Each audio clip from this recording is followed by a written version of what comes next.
Hey everybody, how's it going? Oi! It is time to start episode 5 of Phoenix Wright.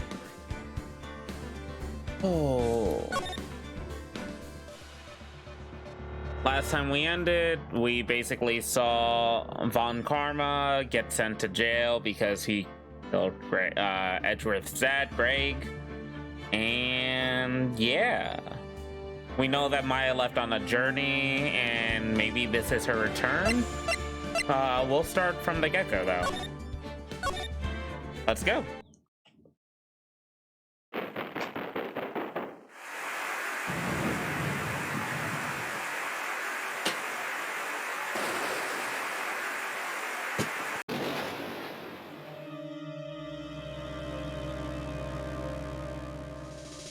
Yes, I am new.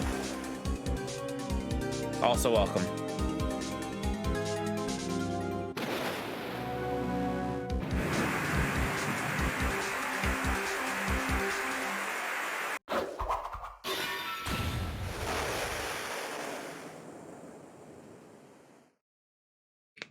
Mia?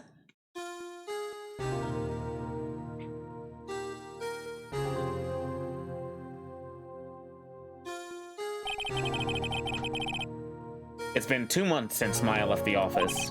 2 months without a single trial. I've had offers, but none I took. That is, until the day that girl showed up. February 22nd, 10:02 a.m., Wright & Co. Law Offices. Why do I come here to the office every day? It's not like I want to. And there you are, finally. She got a hella redesign. Where have you been? My sister's trial is tomorrow. Wait.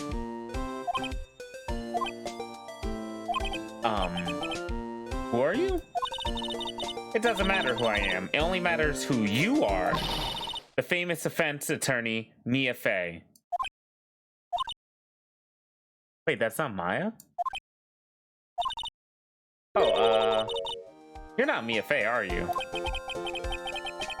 Phoenix, how do you make money? He just sits around, makes money, I don't know, selling stuff. Selling his services that he doesn't work for. I'm sorry, but Miss Mia Fey no longer works here. So you are the coffee boy? I'm Phoenix Wright, a defense attorney. Right. Wait, you're the Phoenix Wright? The Phoenix Wright from the Edgeworth murder case? Yeah, that's correct. It wasn't Edgeworth who was murdered, though. That's a relief, then. You're better than nobody. I'm sorry. I'm afraid I'm not taking cases right now. But you are Phoenix Wright, right? The undefeated defense attorney? I mean...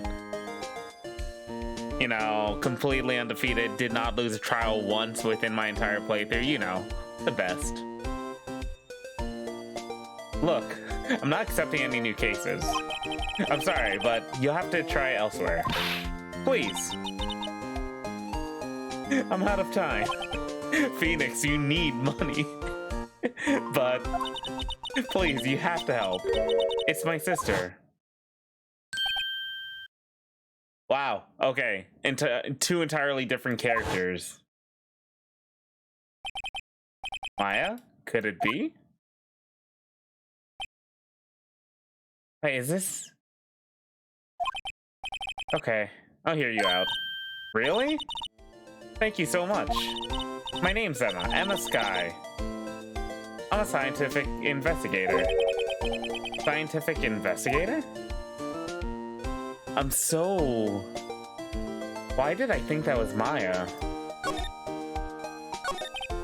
Emma, was it? So you're a scientific investigator? Yes, that's right. Is something wrong? No, it's just you seem kind of jumpy or maybe just young? Young? I'll be 16 years old this year. Oh, I see. Wait, only 16? I'm set to be formally assigned to forensics in 3 more years. My work is becoming quite well known, at my age no less. So what exactly is your current position then? Well, legally speaking, I guess you called me an 11th grader. But I'm ready to do my job, at my age no less. Great, another future professional and trainee. So what's this case about? You said the trial's tomorrow? My sister didn't do it. She wouldn't stab someone with a knife. She wouldn't. So, it's a murder case. I don't care if there's a witness who saw her do it. She didn't do it. I know she didn't do it. It's a scientific fact. And there's a witness. Just talk to her. You have to talk to her. Right, I suppose I will. I promised her I'd bring her Mia Fey, but that's interesting. How would she know Mia? So you want to be a scientific investigator when you grow up then? Excuse me? I'm not a child. I'll have you know. Still, it's good to have a goal, albeit a very unusual one. I believe investigation should be done scientifically. Don't you? Yeah. Sure can't fault her for a lack of enthusiasm. If this case is handled scientifically, I'm sure my sister's name will be cleared. Your sister? Been doing research, you know. I'm developing a new scientific method of case investigation. I'll show you when I'm done. Looking forward to it. Huh.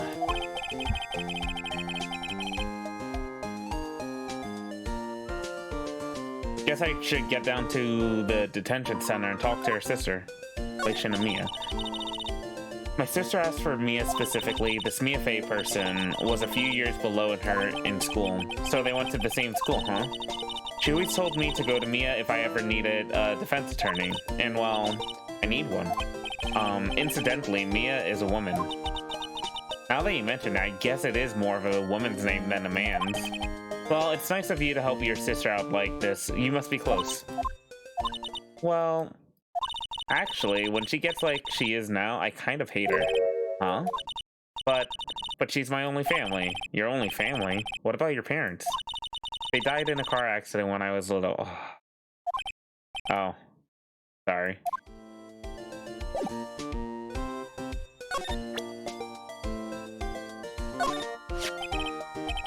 See this? It's my attorney's badge. Ah, well. I've never seen a real one before. You're the first one who's actually been interested in mine, believe me. Its composition is mostly silver. The gold plating is flaking a bit. She analyzed it scientifically. There doesn't appear to be any corrosion due to sulfides. I'd give you $50 for it. Sorry, but it's not for sale yet. Phoenix does need that money. Mia's playing Charlie. I've been taking care of him in Maya's absence.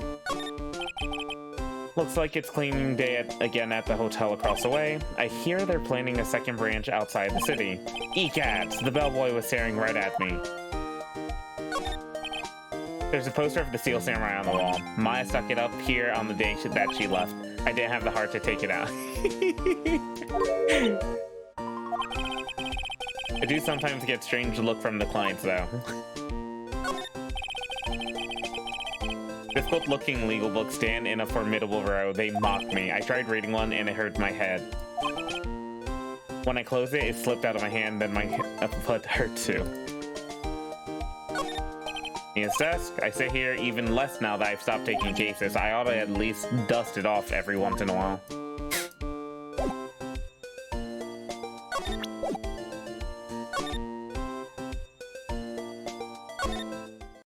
Technically, Phoenix seemed like he took one client or two clients after the Edgeworth case.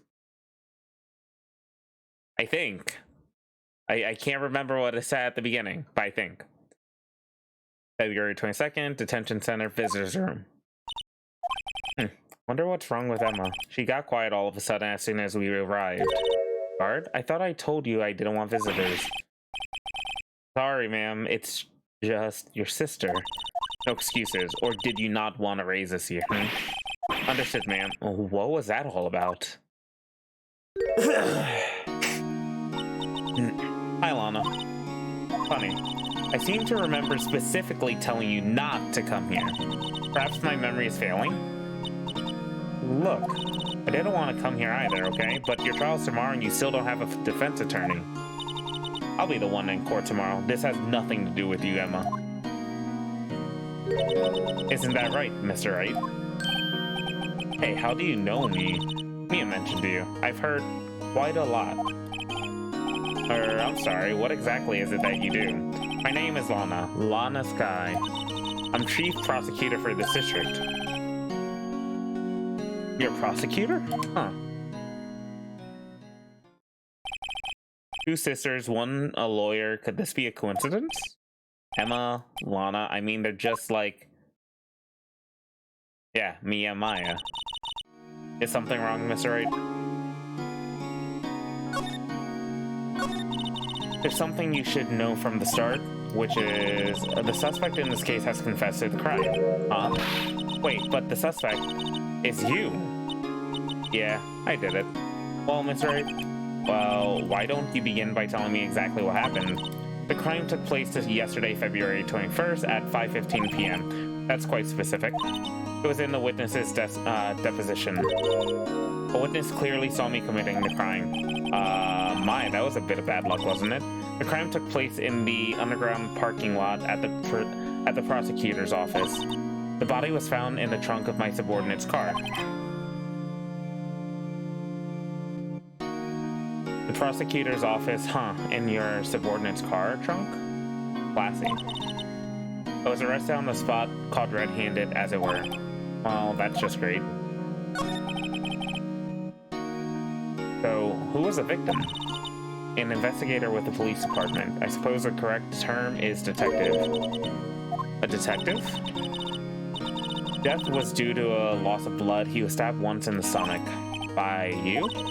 Death wasn't immediate, but the wound was fatal. I see. Allow me to repeat myself, Mr. Wright. The victim was a detective. You know what that means, don't you? Uh-huh. What, Mr. Wright? What does it mean? Well, it means the police department will consider it a matter of pride to have me found guilty. That is true. They will use any means at their disposal to do so. This case gets worse and worse with everything I learn.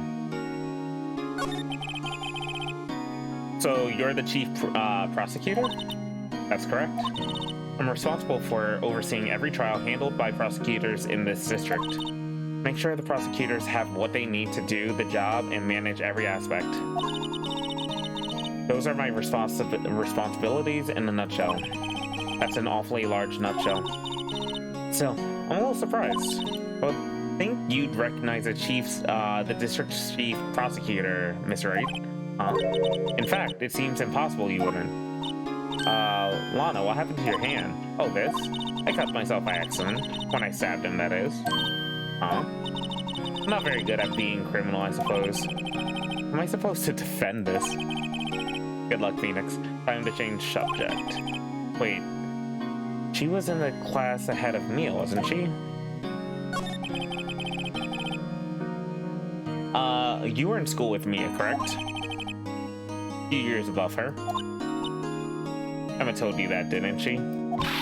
Did she? Well, why not? I did drag him all the way here from his office. Although it seems he has very little in common with Mia. It was in law school.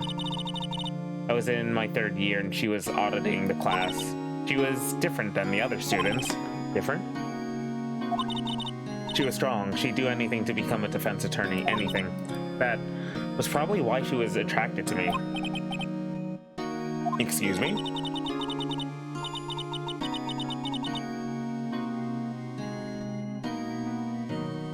Intellectually attracted. Lana was top of her class in school. I was the best there was. I'm doing pretty good in school too, by the way. It sounds a bit different when Emma says it. Well, Mr. Wright, excuse me? As you can plainly see, I'm admitting my guilt. I think it's safe to say, but there's no way you can take this case. None. But Lana... Why? Why are you doing this to me? You never think of anyone but yourself. I know you didn't do it, Lana, I know. So how can you say you did? If I lose you, I'll be all alone. I hate you, Lana. Mr. Wright? Yes? I believe our discussion here is ended. The rest, I leave to you. You mean you're requesting my services as your defense? Don't lose any sleep over it. Your client has confessed after all. The case is over. Right. I'll do what I can to get to the bottom of this. Yeah, but Edgeworth confessed as well, and we were able to defend him anyways.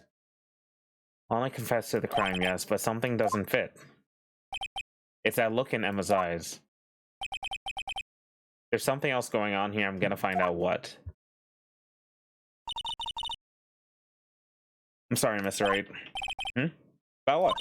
My sister, she's not always like that, you know? I just never expected to be defending another prosecutor again. She's changed a lot. She used to be so gentle, always smiling, everybody liked her. Sorry, but I'm having trouble imagining that. What happened to her?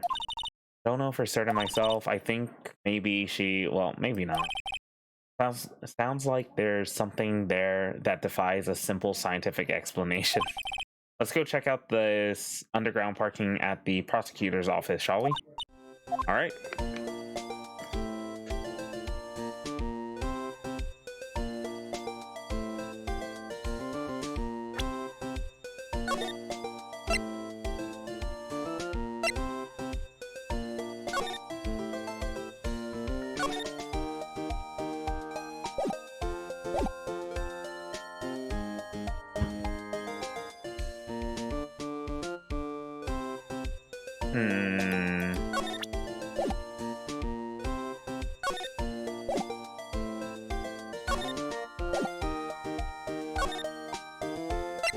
Underground parking lot.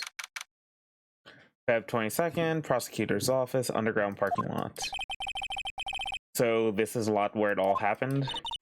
Looks like they're still investigating. Funny that my first visit to the prosecutor's office should be like this. Hey everyone, keep up the good work. Hey, what are you thinking? Well, they're going to be my coworkers 3 years from now, after all. No harm in saying hello. Actually, there is. You know, attorneys aren't supposed to examine crime scenes. Trying not to stand out too much here, see? Are we getting gumshoe? Hey there. You're expecting to go unnoticed here, partner? Partner? Oh, who are you? What do we have here?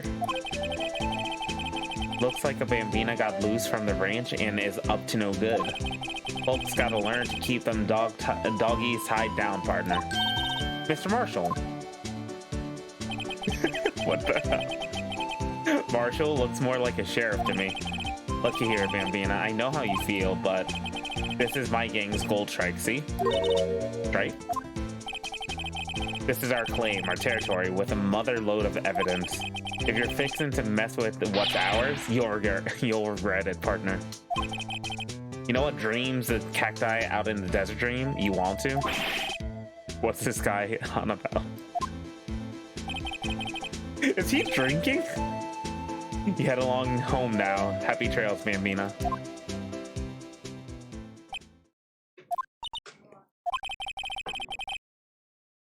Was that hombre a friend of yours? Kind of, sorta, yeah. He's a detective. Who thinks he's a sheriff from the Wild West, it seems? Who thinks he's a sheriff from the Wild West, it seems?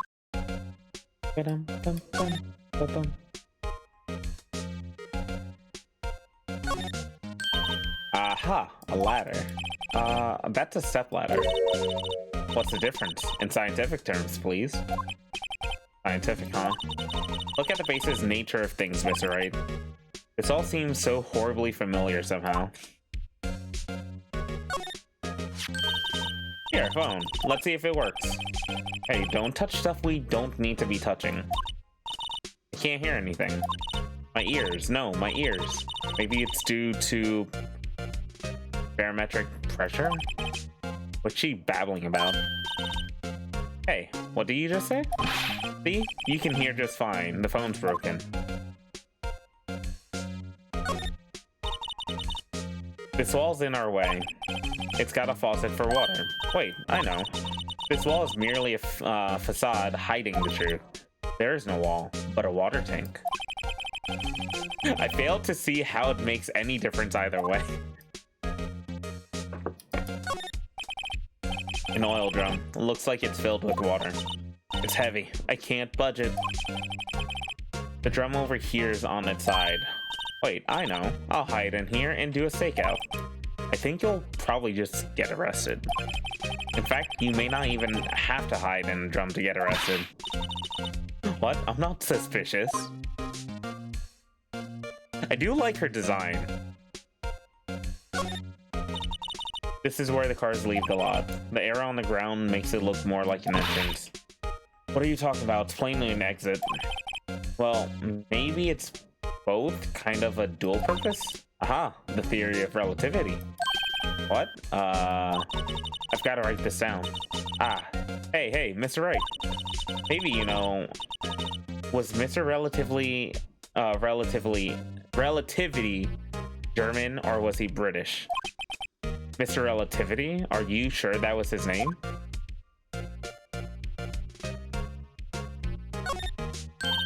Look, a door. This must mean something. I'm not sure that doors mean anything.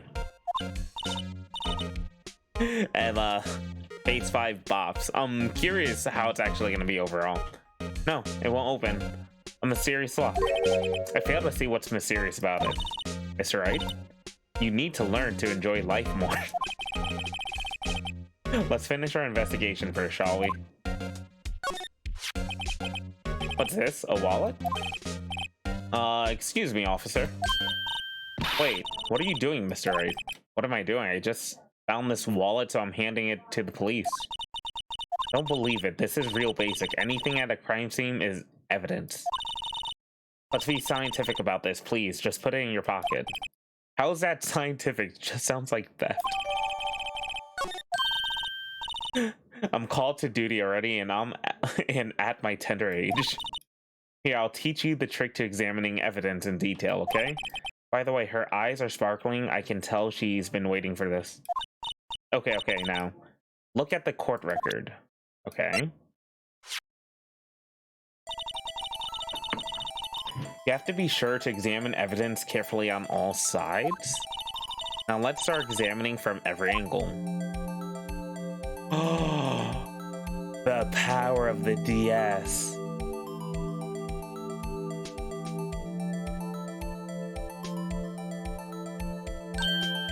Oh, look, I think there might be a clue here.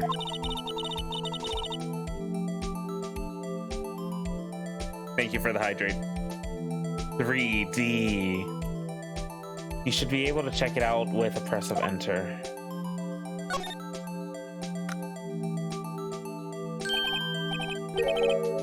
Sergeant? ID card. Sergeant Bruce Goodman, ID number 584-5842-189. Well, isn't scientific investigation useful? I guess, though I don't see what science has to do with it. Goodman's ID added to the court record. Let's be sure to examine every piece of evidence we find. I guess I've got to be on my toes from now on.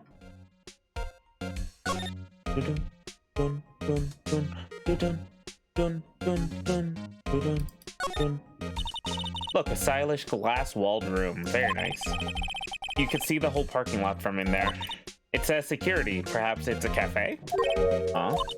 Cafe security. Yeah, that must be it. Let's check it out later.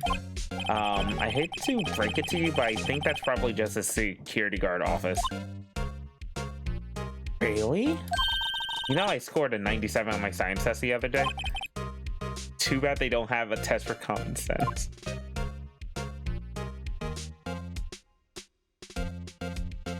Emma's fun. Oh? Well, no time to waste. Let's get hunting for clues. I wonder what this is. Well, partner, looks like you got no intention of going home quietly. The sheriff. Like I said before, this here's a claim. This here's our claim. You'd best be moseying along unless you're fixing to bite the bullet. Yeah, scary. Could you just tell us one thing? Who owns that car? Well, well. The little filly's got a good nose on her. You want to know who rides that red Mustang with the body in her saddle, eh? Please. No problem, partner. About time for vittles anyways. Get yourself to the saloon up on the 12th floor of the prospector's office. Might just find you a cerveza you like. Prospector's office? Where does this guy think he is? And when, for that matter? Let's mildly go. Can you please do a southern accent?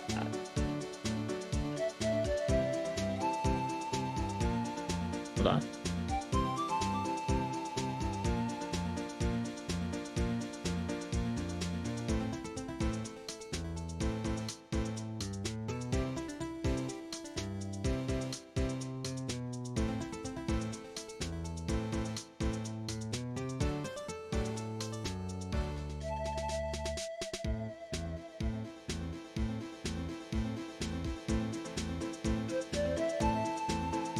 I can't do voices. Hold on.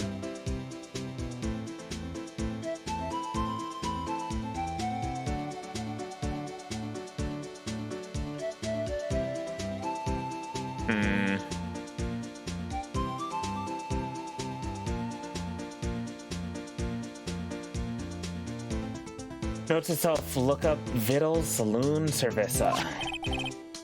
Maybe we should check out room 1202, the High Prosecutor's office. Oh, he's not even here. In any case, stay away from the car. You can look around here all you like, just keep your paws off our claim. Right, great. Also, I don't know Luai's, I don't think I've seen Luai too much to know how he speaks. So sorry. Great, maybe there are some clues around here, Mr. Wright. Let's check it out. Excuse me. Were you two all set? Us? What's this? You couldn't be. You're selling lunches? Here? This is a crime scene. Hello. Half and half, was it? Oh, thanks. And you, sir? Yes? Some crunchy goodness coming at you. Thanks. Interesting way of doing business. This area is off limits to anyone without clearance, especially passerby. Or are you officers? No, but you. You don't exactly look like the type to have clearance. Well, that's hardly a way to grade someone. Even if my days as the cough-up queen are over. Cough up? Huh? You know, I'm feeling kind of full. Maybe I'll pass on lunch. I'm quite connected to this case, you see.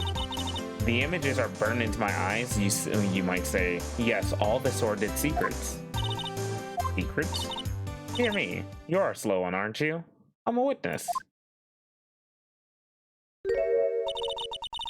I'm referring to the murder, the stabbing of that detective.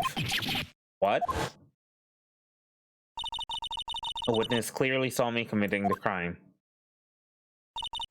You mean you're the witness my sister was talking about? Please, cough up queen, tell us what happened. The name is Angel Star. Don't you go forgetting it. Or before you know it, I'll have you whimpering at my heels. Yes, ma'am. Yikes, she means it.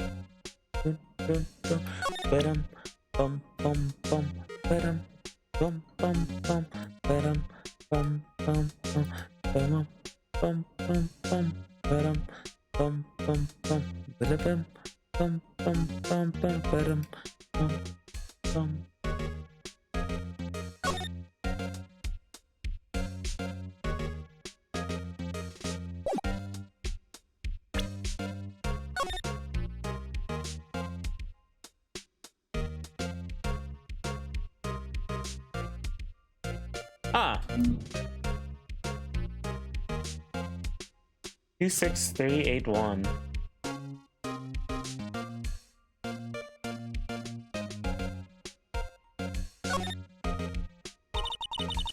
So this is what the back of the badge looks like, and I always thought it had a safety pin. Each badge has a number carved into it. That way you can tell which attorney it belongs to. You mean you couldn't lend your badge to anyone? No, I'd be found out right away. Well, that's no fun.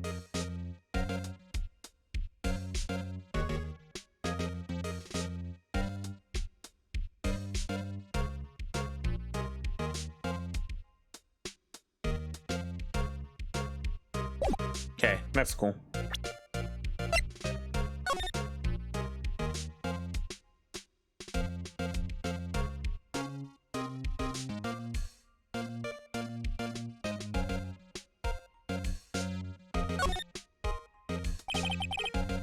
ID are right down here.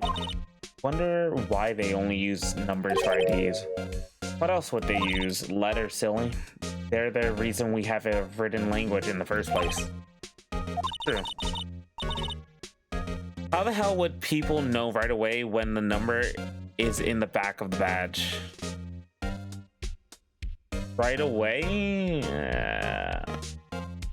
I don't know.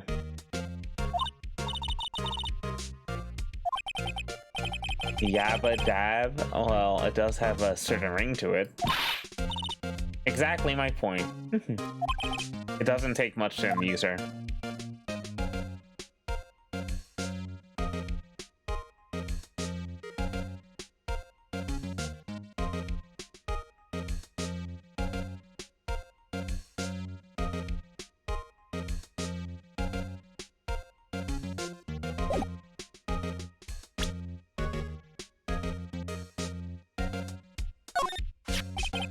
About this card. Lunchland vendors only accept cash, no cards. Especially not a card belonging to someone else. No, this isn't a credit card. It's an ID card. It belongs to a detective. And you're showing this to me, the lunch lady. Why? That's like showing a fine honeyed ham to a detective. Why do I always feel like I'm being mocked? A defense attorney must be able to fight. How about you? Do you think you can win? How about tackling Lunchland's Pickle Supreme lunchbox? Wow, it's really crunchy. A box of pickles? Kind of sad, and kind of a sad lunch if you ask me.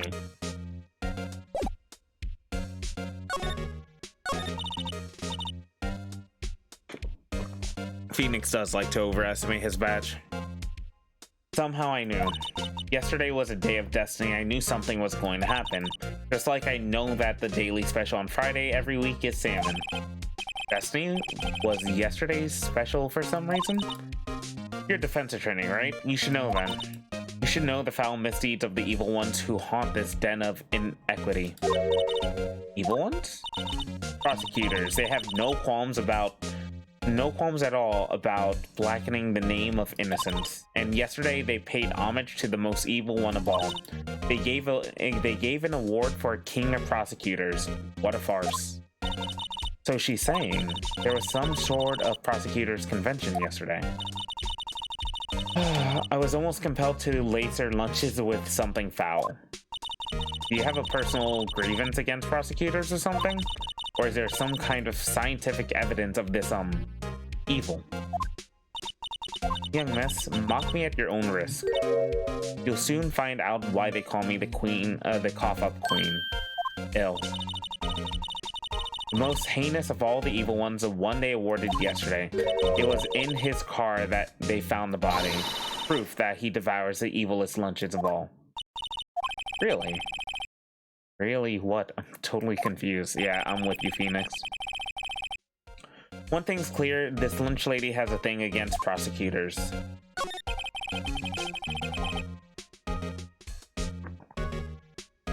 So what exactly was it that you witnessed, Miss Star?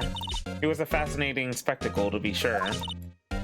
I now feel I know what they say when they're talking about a woman's rep.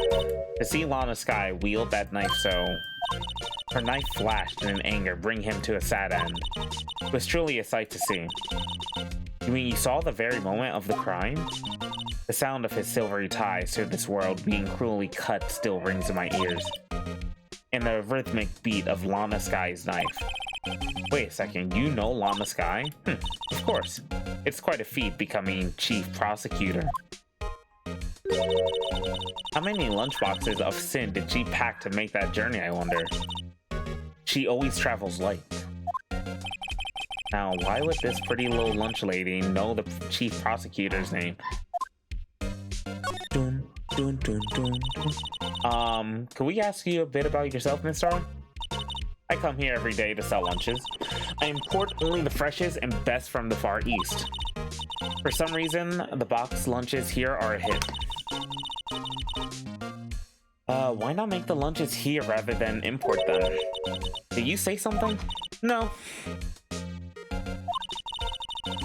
Only true connoisseurs can understand. The kind you can only tell someone who has tried General Tso's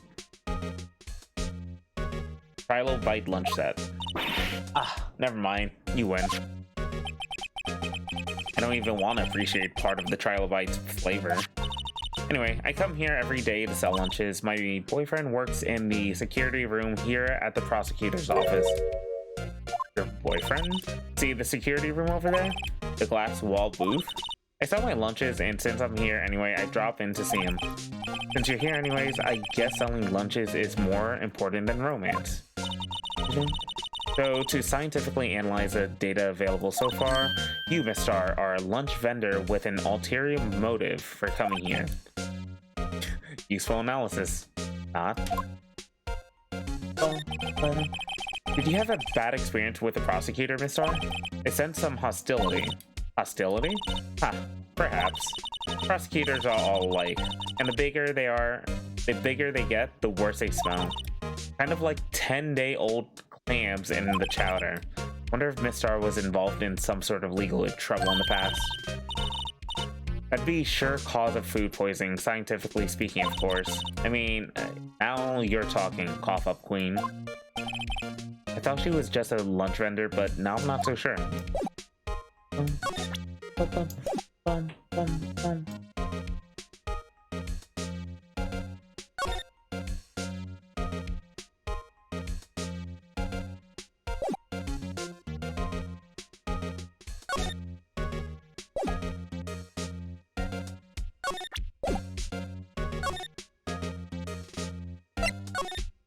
Alright, let's go up.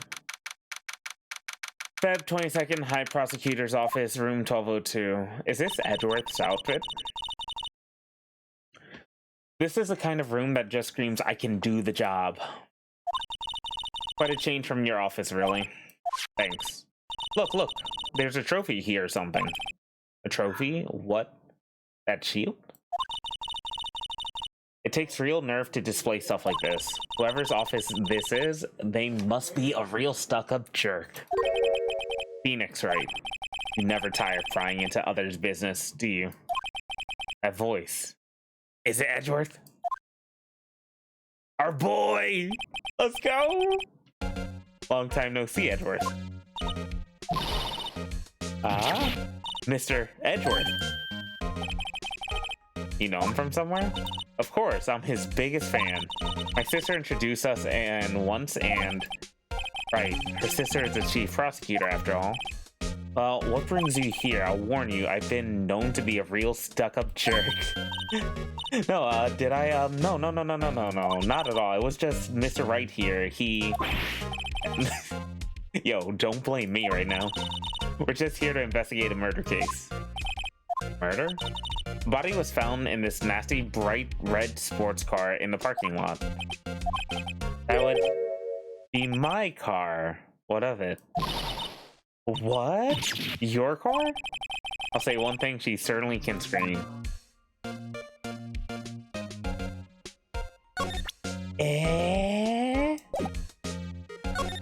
Hold on.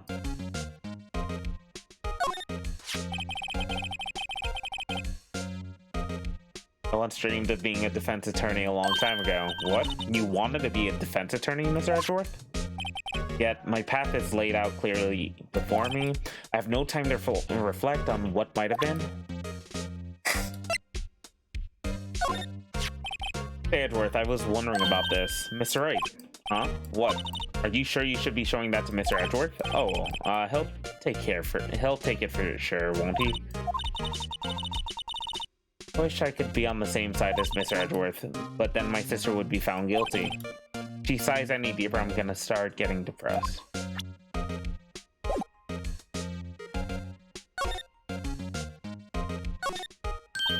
Wow, this jacket is even lacier than his usual ones. This must be his lucky trial jacket. Lucky jacket, right? I've never seen him wear it. Sure, there's a story behind why it's in a frame. Maybe I'll and take a picture. He's getting way too excited about this. I've been wondering, what the heck is this? It has a big K on it.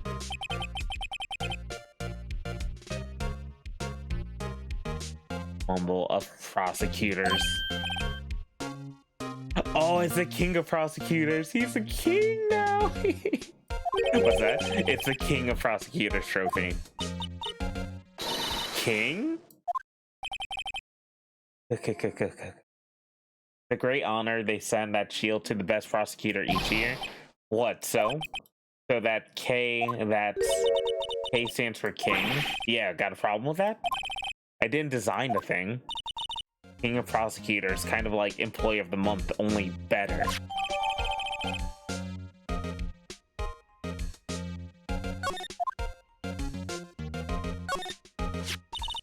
So that's the king of the prosecutor shield, huh? Well done, Edward. You must be proud to be king of the prosecutors. Congrats, king of prosecutors. Please stop saying that. Still doesn't explain one thing. Why is the tip of the shield broken off? Yeah, I thought I noticed that. My, what an amazing bouquet. Just right for Mr. Edgeworth. No kidding. Hey, there's a card on it. Back from the dead, Wendy. Wait, Wendy, isn't that old bag? And beside it, a giant steel samurai. Wow, I want one. Huh? There's something written on the bottom of his foot. Between a rock and a hard place, Wendy. Is she Mr. Edgeworth's fiance? No. I don't think so.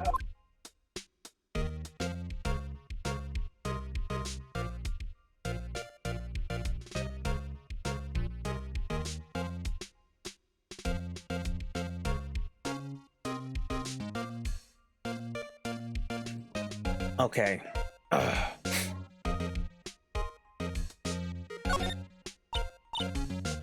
Oh, cute. What a pretty tea set. I go more for the instant tea bags myself. Amazing. The drawer below is filled with packets of tea leaves.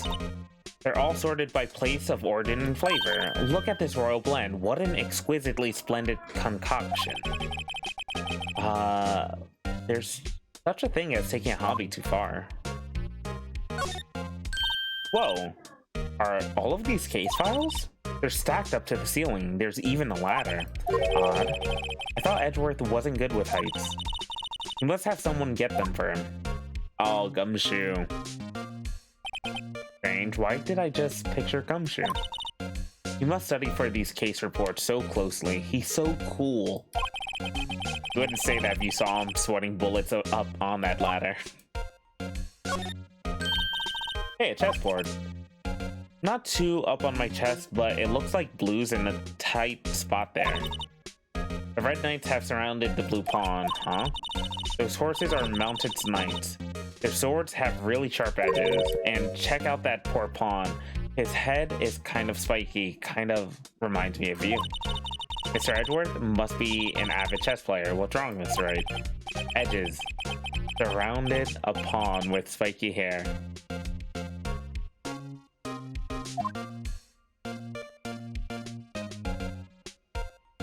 That's funny.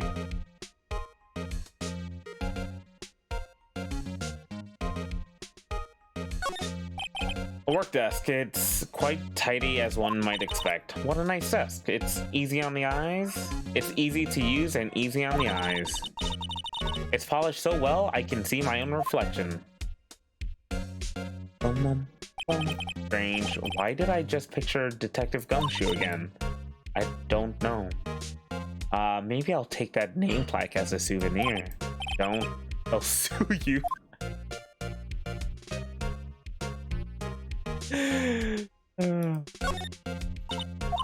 Whoa, what a view. It must be nice to have an office on the 12th floor. I guess you would feel important. Incidentally, were you to jump out this window, the time until impact with the ground would be... Got it. Approximately 3.23 seconds. That's handy to know. Is it? Mr. Edgeworth has such a comfy sofa. Sofas like this make me want to curl up and take a nap. I bet he pores over his case files here until the wee hours of the morning. Then he takes off his jacket, rolls up his sleeves, and goes to sleep using his arms as a pillow. I don't believe it. He's actually daydreaming about Edgeworth working. I bet in the morning he has sofa hair and little creases in his cheek from the seams. He's so cool. Sofa hair is cool? I also daydream about Edgeworth working. I bet you do. I can see that, Quinby. Has there been no side series games of Edgeworth, like, being the main character? Now that I think about it. I know Apollo Justice. He has 2 games all to himself. Good to know. Okay.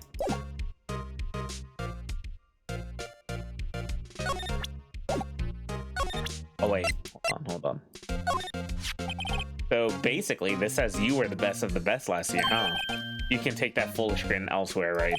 I lost a day of work to receive that travesty. Huh? Why is that? I had to go to the police department to receive that broken shield. The police department? Yeah. Right next to the police station downtown. You've been there, haven't you? Where? Detective Gumshoe works? Yeah. I was wondering something about your shield. Why is it broken? What does it matter? I've got more important things to worry about. Oh, right. He doesn't seem too concerned about his award for better or for worse. Yesterday was a very busy day for the prosecutor's office. Maybe we should ask him about more about yesterday? He has 2 games, the second of which is probably the best spin-off this series has had. That's good to know. Okay. The case. So the body was found in your car. Go ahead, say it right. You think I did it, don't you? After you went through all that trouble to help me last year. It's been a year? What? Phoenix, how are you paying your bills?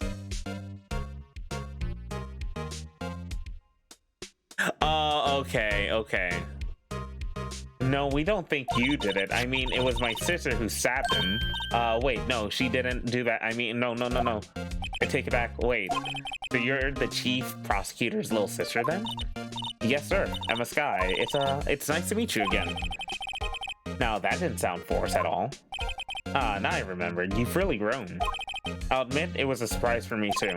To think that my own car would become the scene of a murder. More surprisingly still, I'm being forced to prove my superior's guilt. I can understand... Wait, what did you say? Well, this guy is the chief prosecutor, the top prosecutor in the district. She can't prosecute herself, so I'll be the prosecutor at the trial tomorrow. Edgeworth versus Phoenix. Oh my god. Edgeworth doesn't even want to do it. You, Mr. Edgeworth. To be honest, it's a bit of a miracle I'm still here at all. What do you mean? Rumors. You've heard the rumors about me, haven't you? Miles Edgeworth. It's hard to remember a time when there weren't rumors about this guy. Forging evidence, arranging false testimony, illegal searches, you name it. Thanks to you, my innocence was established in the trial at the end of last year. However, there are some who say I'm still responsible for the current incident. What? That's crazy. Some people need very little excuse to think ill of others. It's a fact of life. Impossible to stop.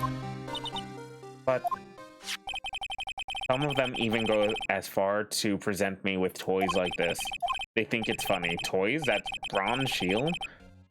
There's gotta be story behind that one. Edgy boy. Chief Prosecutor Sky? Yes.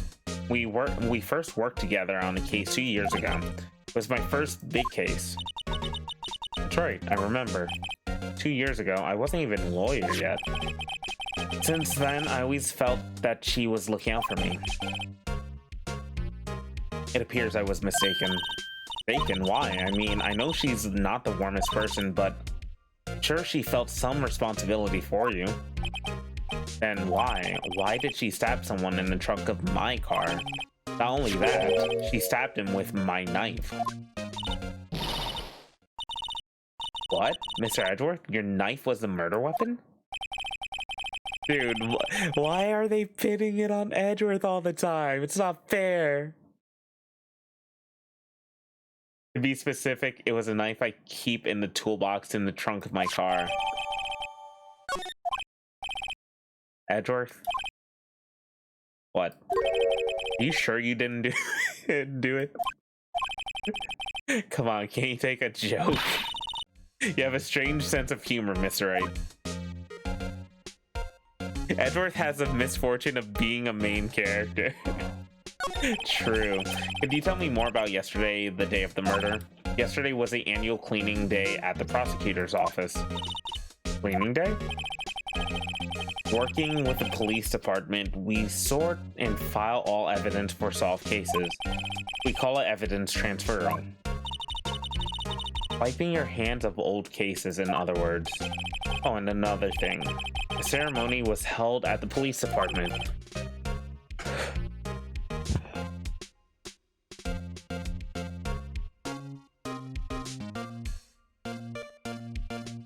There's an annual review and awards for outstanding police officers and prosecutors, and that's when you got the shield. I was at the police department yesterday afternoon. I got back here at 5:12. That's very precise. People like myself and Mr. Edgeworth pride ourselves on our precision, Mr. Wright. No, I placed little faith in my memory. The only thing I trust is solid evidence. True. This is a parking stub from the underground lot. The murder took place around 5:15. So the murder happened right after you got back. What, right? I'd appreciate it if you direct that suspicious glare elsewhere. Who? Excuse me, but is Mr. Edgeworth, anywhere on the premises? I'm Edgeworth. What is it? I'm here, sir, at the request of the chief, sir. I've got your report, sir. Report? What? Did you find new evidence in the case against Chief Prosecutor Sky? Don't like the way this conversation's going. Sky, sir? No, sir. No name of that kind, sir. Not in this report, sir. I think I just heard Edgeworth's lid blow. Mr. Edgeworth, the lid isn't on very tight, is it? I made a clear request to the police department, did I not? I need to focus on the trial tomorrow, so don't bring me anything unrelated. Sir, but sir, I'm just following orders, sir. They told me to bring this to you, sir. I wasn't aware of your... Give me your name. Yes, sir. Meekins, sir. Officer Meekins. Right, Officer Meekins. Take your report and leave. And good luck with that raise next month. But sir, I didn't know, sir. Poor guy. Looks like he was absent on the day that he gave out brains and good luck. Right? Yes, sir. He caught me off guard. As you can see, I'm busy. You may leave now. Let's see what he says, Mr. Wright. The victim was a detective from the same department as that patrolman just now. Go down to the police department. You can ask more there. Thanks. He seems to finally calm down at least.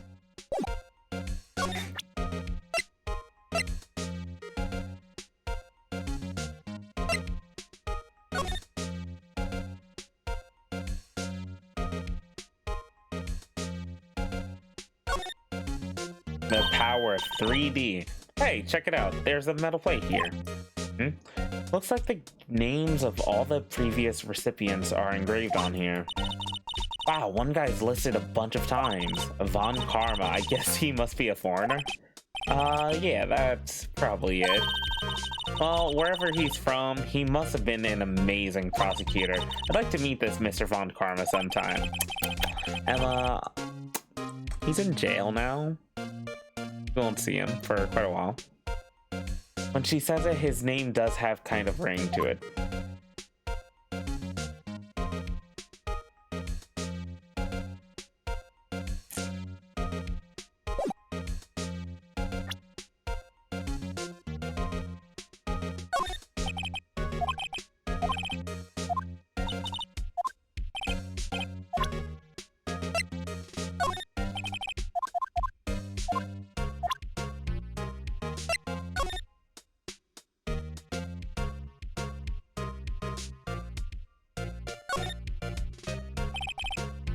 Miles Edgeworth 712. This is dated the day of the crime. The murder took place 3 minutes after Edgeworth parked his car. If only he was held up at a couple extra red lights, he wouldn't have been caught up in this whole affair, perhaps.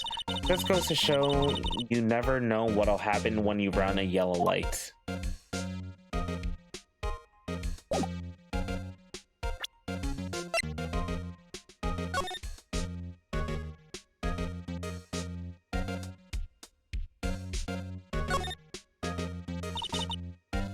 This must be the victim's blood, right?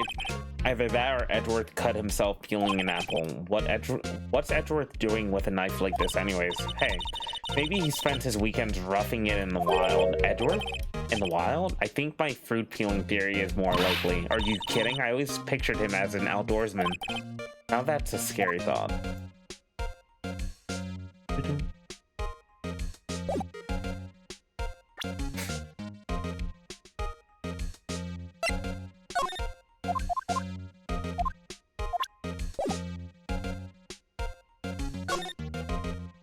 Alright, time to leave.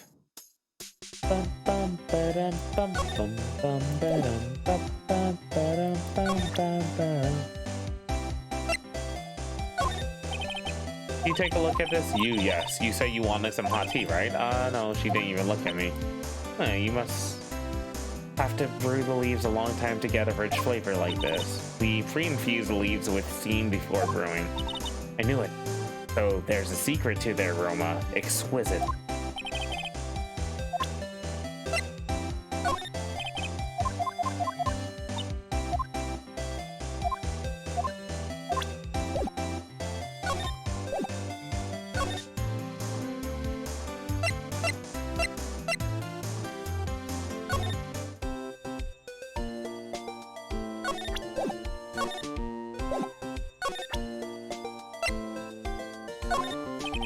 Here, see this? I've noticed.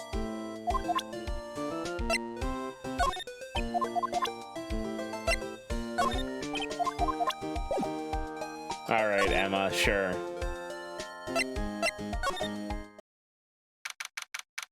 Oh, they actually made up a mascot!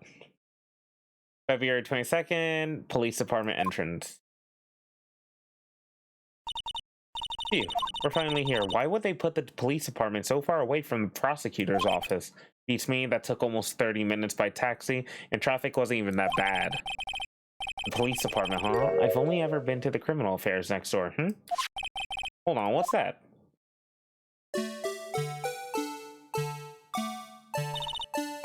Disturbing. Why does it undulate like that? Oh wait, I know. This is the Blue Badger. They're trying to make him the police mascot. Wow, Mr. Wright, you sure know a lot about the police. Still, he does seem familiar somehow. Forget the Blue Badger. Who's that next to him? Someone appears to be dancing with the Blue Badger? Uh-oh, he noticed me. He sure is running over here fast. Hey, pal, what are you doing here? That's my line, Detective Gumshoe. Specifically, why were you dancing over there? What? Well, at least he doesn't seem to be busy. This is our chance to get info. Hey, I'll have you know I'm very busy man, pal.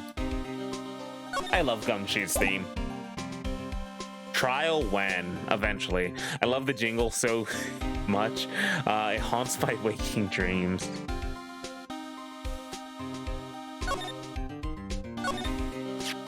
I was wondering about that. What? The Dancing Blue Badger? It's my masterpiece. You made this, Detective Gumshoe? The chief threw together some designs and I just did my thing, pal. Nice work. It's battery powered, so it can go anywhere. There's no switch, so it just dances until the battery dies.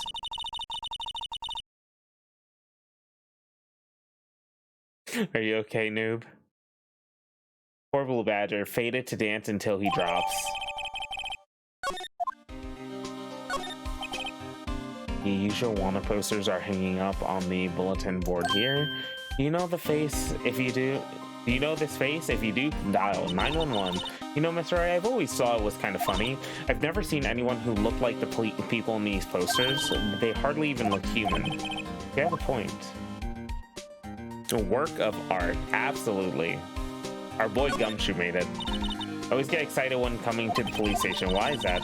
It just feels like I've jumped into a movie, huh?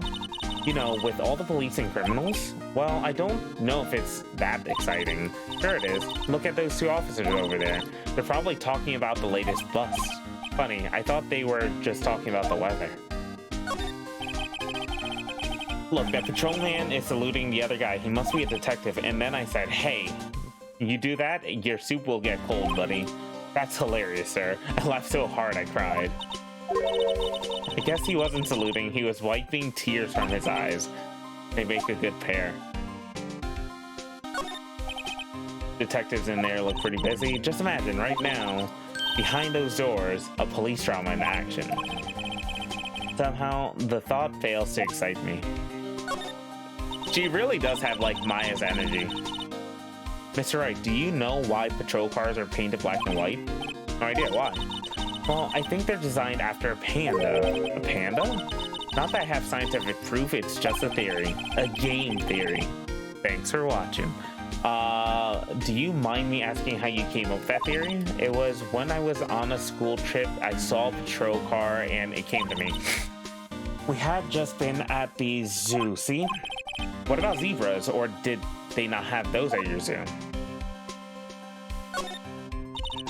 The banner here is announcing the crime-fighting campaign. Nice slogan. I wonder if they'll be selling fingerprint sets anywhere. I don't think it's that kind of campaign. What family wouldn't want a set at home? It's good for finding out who snuck into the cookie jar. I think most families can figure that out without extra help.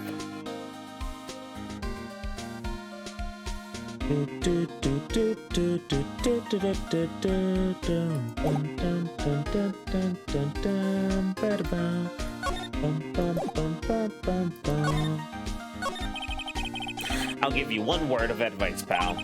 You'd better not agree to defend the suspect in this case. Why not? Huh? Well, it's just that the chief prosecutor has confessed to the crime. She says she summoned the detective at the prosecutor's office and she killed him. But what if she's not telling the truth? Yes, well, no, come on, pal. There's plenty of evidence against her. But what if the evidence was faked? Hey, pal, can I speak to you for a second? Huh? Me? Why is this little girl so peeved at me? She's a relative of the suspect. She's Lana Sky's sister. Whoa, the chief prosecutor's little sister? Just please investigate this case carefully, okay? Scientifically. Yes, sir. Oh, by the way, you might want to keep your voices down. You don't want to be overheard using words like faked. Huh? It's a sensitive issue with us these days.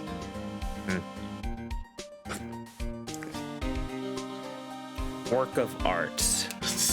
She's a state-assigned weird girl for this case. Lana Sky is so pretty, to be honest. Yeah, no, she, like, what's it called? Yeah, Emma just has the complete and total Maya energy package. So, what are you doing here, Detective Gumshoe? Me? Well, nothing really. They kicked me out of criminal affairs. Why? Detective Gumshoe, what did you do this time? What do you mean, this time? Then what happened? I know things are busy right now. I mean, with my sister's case and all. It's true, we've never had a chief prosecutor murder anyone before. Only the highest ranked people are being let into the criminal affairs now. The lowest ranked guy in there is our chief of detectives. They're not letting any us ranked and filed detectives in at all. None of you? I know this is an important trial, but that's kind of odd. So anyway, I thought I'd spend the day here getting the Badger dance down pat. Dude. Is there anything else you could be doing? The chief of police himself is directing this investigation, pal. And Officer Marshall was assigned to the underground parking lot. Officer Marshall, now that I think about it, Emma did seem to know that Marshall guy. So, a patrolman in charge of a crime scene. It's unheard of, pal.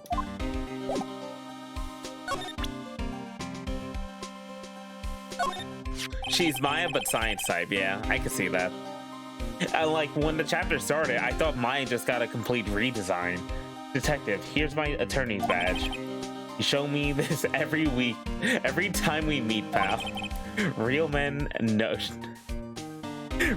show their police badge. Enough said. I wish I had a badge. Even an ID card would be nice. Wait, speaking of ID cards, I found that detective's card, didn't I?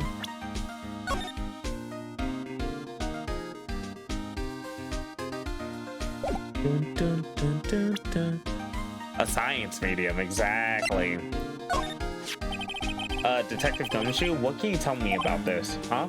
Hey pal, this is a detective's ID card. You can't just keep that, you have to turn it in to the police. People like you that get me into so much trouble all the time. Meaning Detective Gumshoe must drop his card a lot. Let's see, Bruce Goodman. Goodman, sounds familiar. Nah, my mistake. But didn't you work together in the crime? Oh, now I remember. Bruce Goodman, he's a victim. That's what I thought. Can you tell us more, Detective Gumshoe?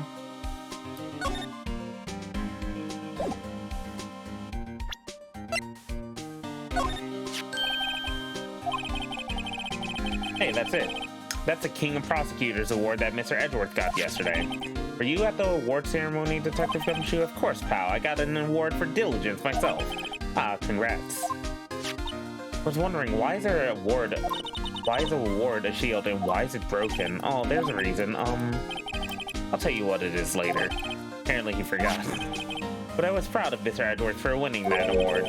Even with all the naysayers in the prosecutor's office. Naysayers must be because of the rumors. Found in Mr. Edgeworth's car, stabbed with Mr. Edgeworth's knife, huh? What would drive Chief Prosecutor Sky to do such a thing? Wait, I mean, sure, of course someone else really did it, but someone else who must have, someone who must have had a grudge against Edgeworth. The car and the knife do seem a little too well organized to be a coincidence. Poor Mr. Edgeworth, what could have happened? We have to find out a little bit more of what's going on with him.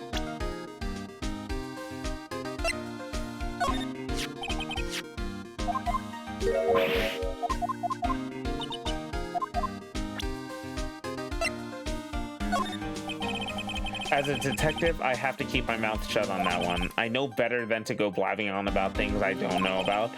No, I wouldn't want you to do that either. Good.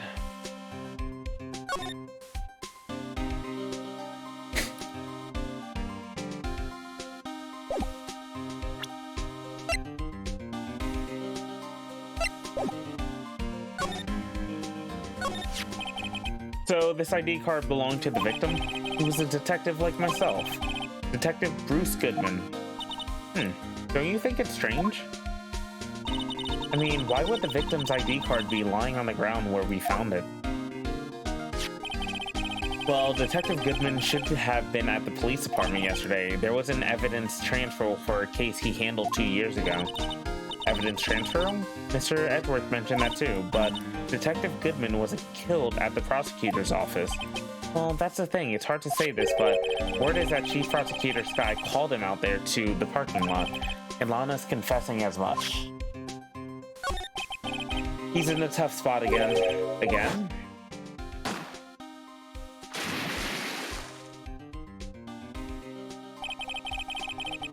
Can you make the Blue Badger jingle one of your hotkeys?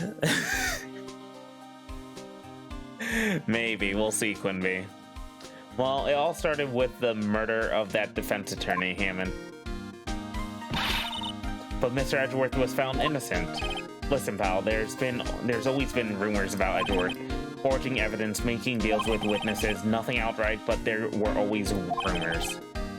Ever since he was accused of murder, no one's whispering. They're practically shouting. But there's no evidence against him. Well, Mr. Edgeworth has always had an unusually strong tie to department higher-ups. It's only natural that people would be suspicious. I had no idea he was under the gun. Anyway, this latest case has started a new rumor. People say the only reason he took this case is because he's aiming for the chief prosecutor position himself. What? But I know the truth, pal. Nobody wants to be the one. Nobody wants to be the one who has to prosecute the chief prosecutor. Mr. Edgeworth is biting bullet on this one. He's doing this for all of us. And that's all I know about that. Not officially on the case, you know. Thank you. Why aren't you handling the case, Detective Gumshoe? We met the guy who is, what's his name? The guy in the parking lot? That'd be Officer Marshall. He was appointed directly by the chief of police. Officer Marshall, is he some kind of Wild West sheriff or something? No, Jake Marshall's just a regular officer from West LA. For a moment there, I wasn't sure. Look, pal, let me try to make things a little easier for you. Show them this and they'll let you examine the crime scene. Maybe. Be surprised if this gets us anywhere. Just act like you're supposed to be there and nobody will look at you twice, pal. As a detective...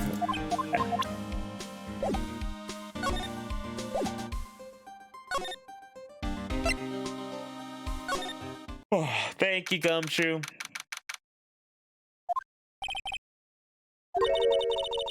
I have to be getting back to the shop. Sorry, looks like I'll be stuck in the pit till the sun sleeps. I'll see you in my dreams then, tonight, baby. Oh, still here? Ah, hello.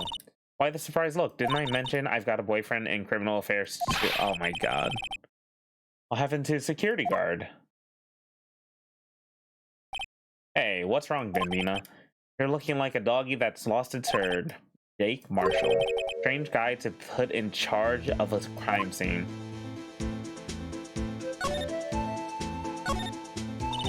There's something I wanted to ask you. The scene of the crime, a cold grave for men who's lost their dream.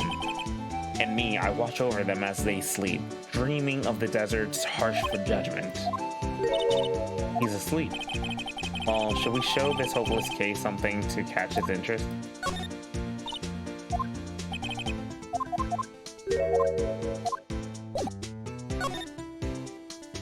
He's got such an amazing theme. Holy sh... Wow.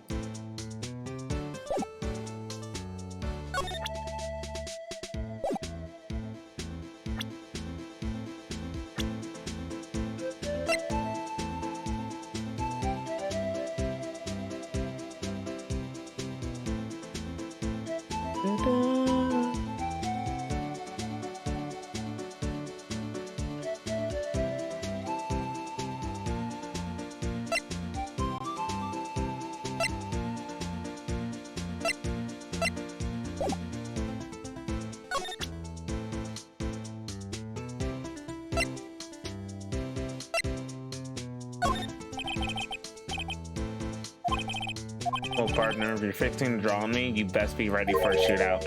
Ready to become food for the vultures, compadre? You ready, Mr. Wright?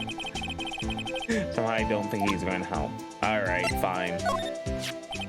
Would you mind reading this for me? What's this? I warn you, fan letters to me go right into the spittoon. It's a letter of introduction from Detective Gumshoe. May we investigate? Gumshoe? Ah, that old cow dog? He's holding a birthday party or something? Huh? Look, where it should say letter of introduction, it says invitation. I think he's just miswrote it. Wait, why am I getting all defensive here? No worries, this proves it's from Detective Gumshoe, better than a blood test. Guess I'd better let you in then. Thank you, officer. Oh, that's right, he's a patrolman, not a detective. Which reminds me, hey, wait a second. Isn't crime scene supposed to be handled by a detective or higher? Well, folks, The clues are calling. Welcome to our gold strike. Be like the settler, strike out for lands unknown. Manifest destiny, let's have a hootenanny. Note to self, police investigations are like settling land. Oh, Mr. Wright, what do you say? Say we won't be needing this anymore. Alright.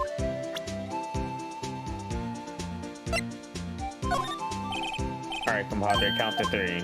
You gotta do this if you're going to draw evidence on someone. That's what we do in Texas. Remind me never to visit Texas. What's that? Some sort of police passport? It's Detective Goodman's ID card, strangely enough. We found it a good distance away from the crime scene.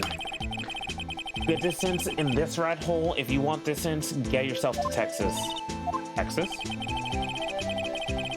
This here is a little town crime scene in a tiny little town with tiny little evidence. What difference does a few yards make, compadre? Note to self, if you encounter suspicious evidence, think of Texas. There's no better way to study than to hang out with the pros.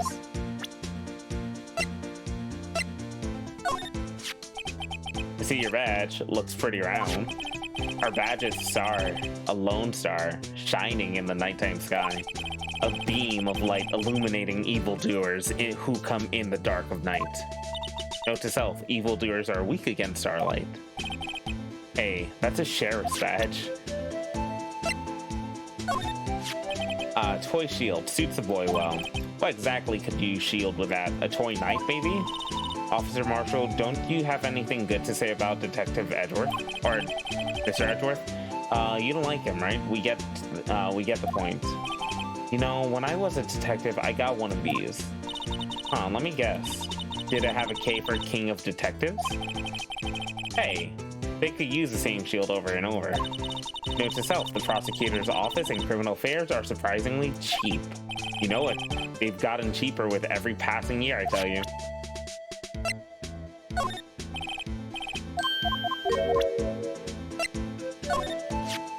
$5.12. The prospector's bright red steed came in at a trot, reeled slow like. A trot?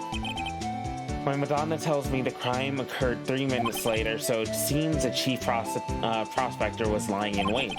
Maybe waiting for a prince to ride in on his bright red horse. So what you mean is, the killer intended to use Edgeworth's car all along.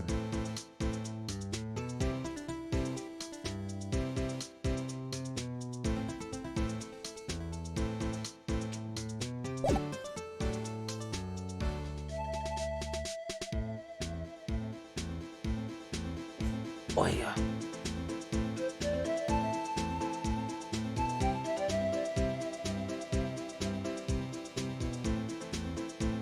Sorry.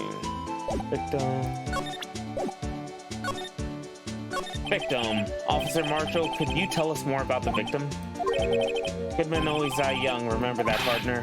Can you be more specific? Bruce Goodman, he was a detective, right? Well, aren't you a feisty dog in there now? Detective Goodman was stabbed here at 5:15. The smiling Madonna told me the tale. I think he means a witness, Miss Angel Star. One stab to the chest, a fine piece of work. This here's the autopsy report. Was my sister involved with the victim in any way? Funny you should mention that, Bambina. Chief Prosecutor Sky and Detective Goodman had nothing in common at all. Nothing in common? They apparently worked together on a few cases back then. Goodman wasn't a particularly gifted detective. That's one reason why he didn't do much work with Chief Prospector. But my sister called the victim here on the day of the murder, right? Here to this parking lot? So it seems like calling an unarmed man to a shootout at high noon. Yo, Peyton, how you doing? Welcome. Boy. I'm gonna need to get some more water soon. I don't mean any offense, but Officer Marshall, you're not a patrolman, right? You're a patrolman, right? Not a detective? And well, how are you? I'm doing well, dude. Thanks. Much appreciated. Officer Marshall, you're not a patrolman, right? Or, you're a patrolman, right? Not a detective? You're calling me out? They shoot you for that in Texas. Huh? I was one of them fancy shoe detectives till 2 years ago, to tell you the truth. Ah, really? Now he tells me. But you're a patrolman now, so how can you be in charge of a crime scene? Nothing gets past you, but Bambina does it. Why are you in charge? No reason. We're just short on hands right now. I'm keeping an eye out in the meantime. That's odd, though. Detective Gumshoe was saying he had nothing to do, nothing important at least. He's nothing but a saddle cow dog that can't find his tail. Maybe it's because he runs with that Edward, eh? Edward?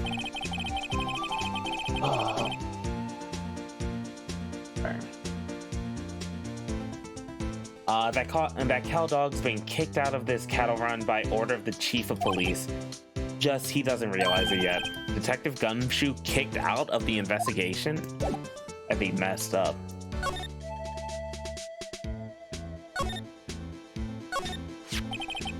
Looks like a cell phone. Scientific analysis would suggest this belonged to the victim. I can't think of anyone else it could belong to. What's so scientific about that? Should we check it out? Yep.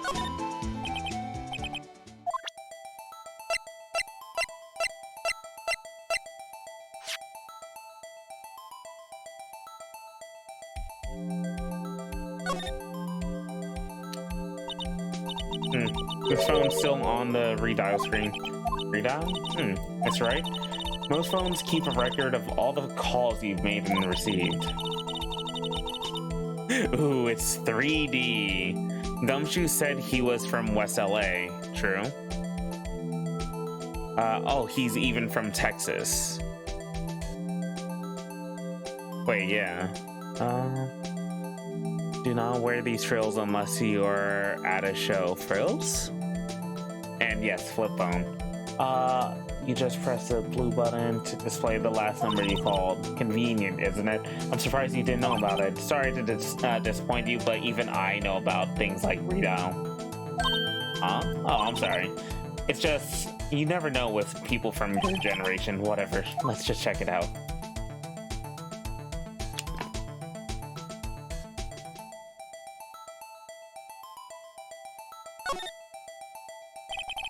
Now to see who the owner of this phone called last. Note to self, a defense attorney doesn't think first, he just pushes the button.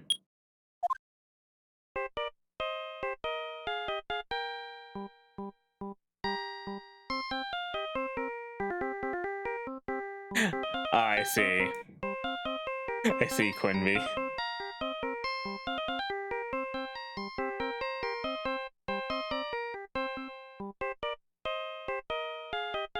Phoenix confirmed boomer. Hey, that song, I know that. Hey, what's going on over there? Wait, did it call him? I see you, partner. You pressed redial on that phone there, didn't you? Well, yeah. Whose phone is this anyways? It was on the ground over there. Whose is it?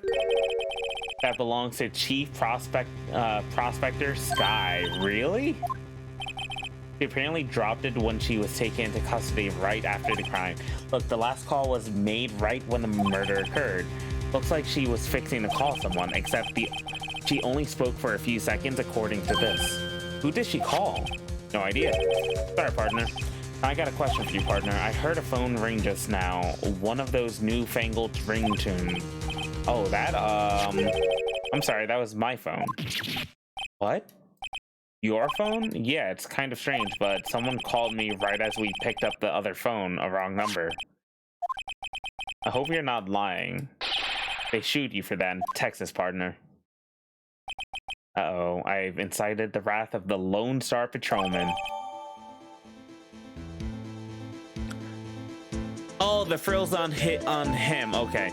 The frills on the fringe of his sleeves used forever ago, but in modern eras, you would only ever wear that as, like, at a horse show.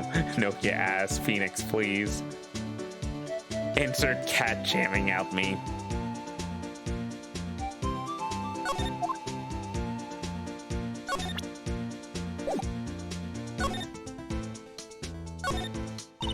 This rope. Is it? Yeah, they laid it out on the outline of the victim's body. I didn't even realize that. Oh my god. So wait, the victim must have died when the killer closed the trunk on him. You've got to be the only person I know that would come to that conclusion. And what if it's right, Phoenix? You never know. What's this? Looks like a note of some sort. Look, something's written on it. 6 and 5, 12-2. December 2nd? Oh, wait. 7S? There's a name printed. Oh, Goodman. Maybe it fell out of the pocket when he was killed, so what does it mean, Miss Wright? How am I supposed to know? Note to self for deductive reasoning to go to Edgeworth, not Wright. I'm sure Edgeworth wouldn't know what it means either.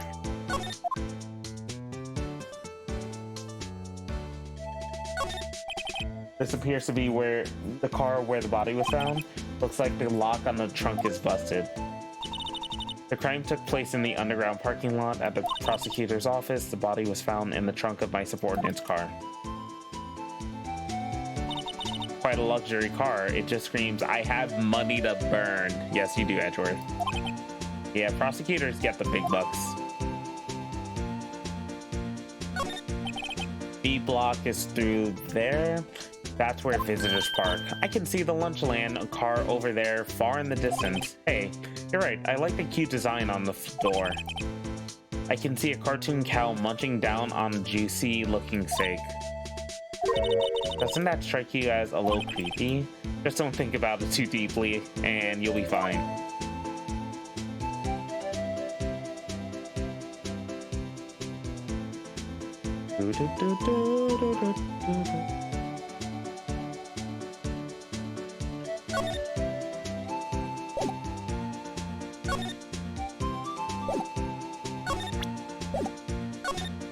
On the sky. Red anime car, just so familiar. Sure. So there's no connection between Detective Goodman and my sister. That's correct, but there's a goldmine of evidence against her. And the prospector tomorrow is none other than Edgeworth himself. Prospector and prosecutor, he keeps getting me mixed up. I'm afraid your sister's fate is decided, Bambina. Many condolences. Officer Marshall? Yeah, Bambina. How can you say that? You and my sister, you were... Is there something between this cop and her sister that I don't know about? I apologize, Bambina. Something must have gotten into me. Maybe it's that dry wind that's blowing through the prospector's office. Bloody Western nerd. Me too. Dry wind or ill wind, someone's up to something here, but who? Suspicions about Edgeworth have been flying around for nearly 2 years now. Forged evidence and arranging testimony into me. He was unbeatable because he did whatever it took to win. Unbeatable, that is, until he met you. But rumors are just rumors, aren't they? These are prosecutors we're talking about. Evidence is everything to them. If you follow the rumors about Edgeworth to their source, you find one person, but they're off limits. Untouchable, you might say. One person? Who? Hate to say this, but it's your sister, Bambina. Chief Prospector Lana Sky. What? My sister? Edgeworth couldn't rustle all those cattle by himself. Some people load their guns with bullets, some people load them with deals.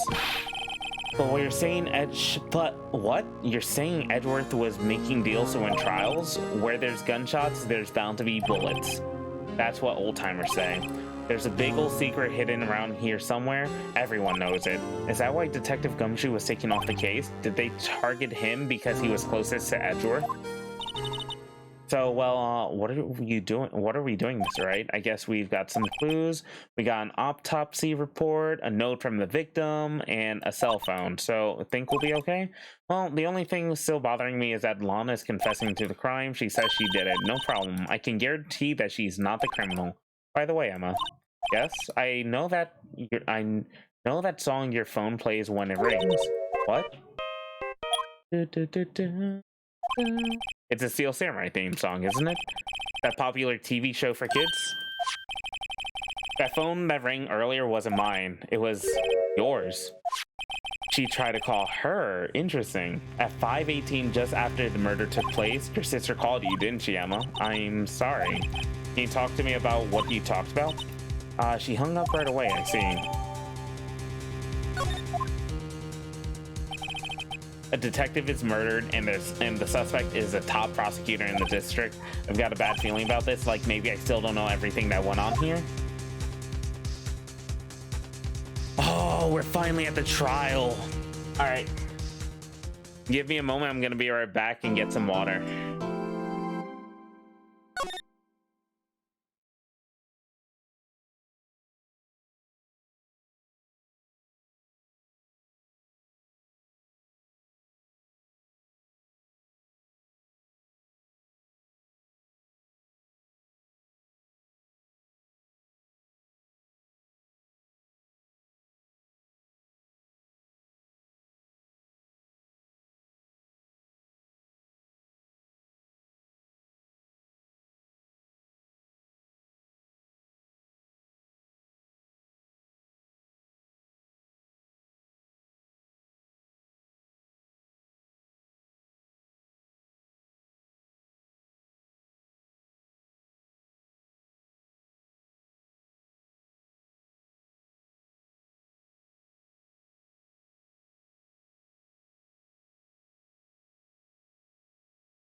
I'm back.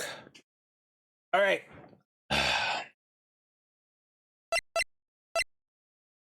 It is time.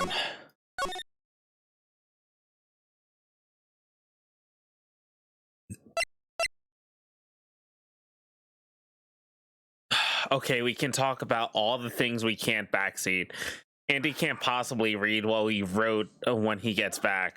I'm suspicious. I'm suspicious of things. I think Jake Marshall has one of the best theme songs in the entire game. Don't tell anyone. He does really have a good one, though. Seriously. Has a really good one, dude.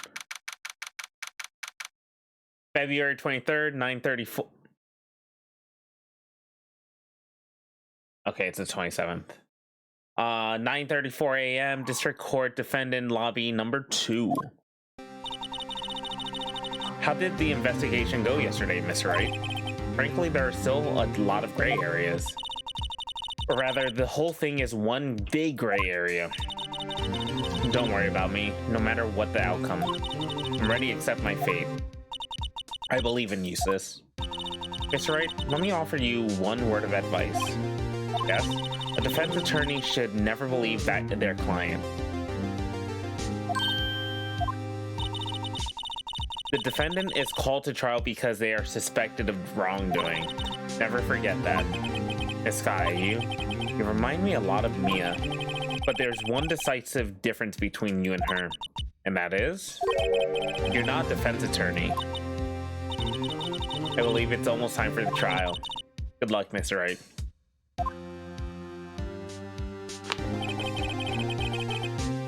Just wait until you hear the music for Redacted. Oh my god, Redacted has such a banger, doesn't it? My first trial without a Fae helping me. True! Wait.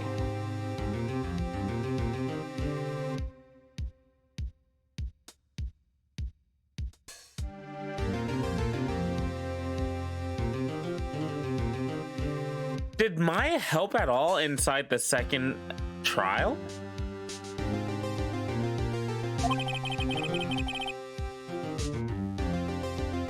She gave evidence, but like she didn't help. She was the reason for the trial. Didn't Mia save you at the end of that one? Was it at the end? Damn, I gotta check back on that one. I think she did. You're right. You're right. Yeah. The Mia Ex Machina scene. No one's going to bail me out this time. I'll be alone in there. So I have to discover the truth all by myself. We're a gamer now. We're a gamer. We're past the tutorial finally. Let's do it, Miss Wright. I'll be with you the whole way.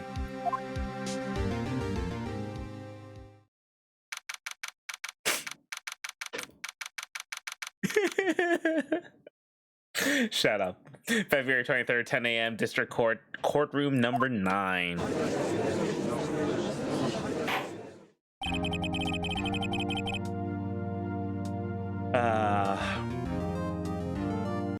Yeah, we still do have the weird girl on our team. Don't worry. That was some Assassin's Creed level tutorial. Wait until Emma invents DNA analysis in the last possible moment. I swear to God, dude. Court is now in session for the trial of Miss Lana Sky. The defense is ready, Your Honor. The prosecution has been ready for a while, Your Honor. Edgeworth. It's been 2 months, but I still haven't been in a courtroom since his trial. What? Oh, so he hasn't been in a courtroom. Oh my God. I mean, if it's only 2 months, I guess he can still afford his bills if he has money saved up. I hope that personal feelings will not be part of proceedings today, Mr. Wright. I will choose the path I think is right, regardless of what those around me might say. The judgment to be made here is in our hands, not those of anyone else. Very well, Mr. Edgeworth, your opening statement, please. Chief Prosecutor Lana Sky has committed an unpardonable crime. Not only this, but she was rash enough to commit it in the prosecutor's office lot. Wow, he's much more forceful in person. I suddenly feel like confessing to everything. Emma, shut up. However, she will now pay for her rashness with her life. She was a witness to a crime. She has a witness to a crime, a professional witness. Well then, call your first witness, Mr. Edgeworth. Prosecution calls its first witness, Miss Angel Star, to the stand. The cough-up queen. It's the final showdown. Haven't I seen you somewhere? You ordered the caviar lunch, right?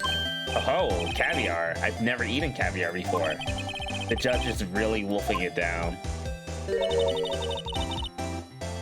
And for you, I have a Fiesta Bowl. Thanks. Will the witness state her name and profession? And you, sir. Did you order the fingerprint lunchbox?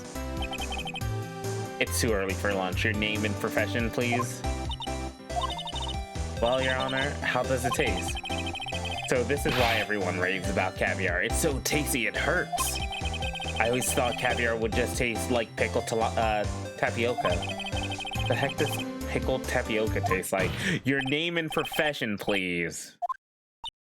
Me? The name is Angel Star. Don't go forgetting it. I find myself running Lunchland these days. Is that what you wanted me to say, Mr. Edgeworth? Very well, witness. Please describe the incident to us. Prosecution will wait. I'm not finished yet.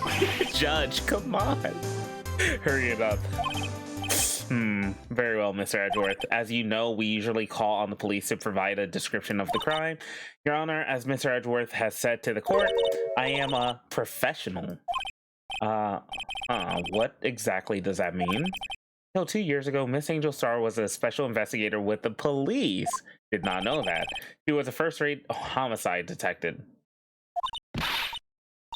What? Miss Star was a detective? Aha! I know who you are. Cough up. Cough up, Queen Angel Star, Your Honor. Long time no see.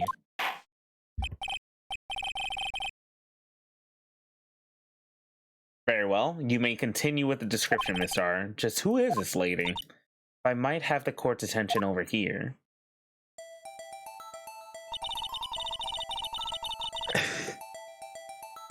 The parking lot at the prosecutor's office is divided into 2 blocks. The A block is for the prosecutor's office personnel. B block is for the visitors and clients. A chain divider separates the 2 blocks. I suppose that's to keep visitors from taking up prosecutor spaces, yes? The crime took place by a car in the back of A block in the car's trunk. The killer stabbed the victim with a knife and went to drive the body out.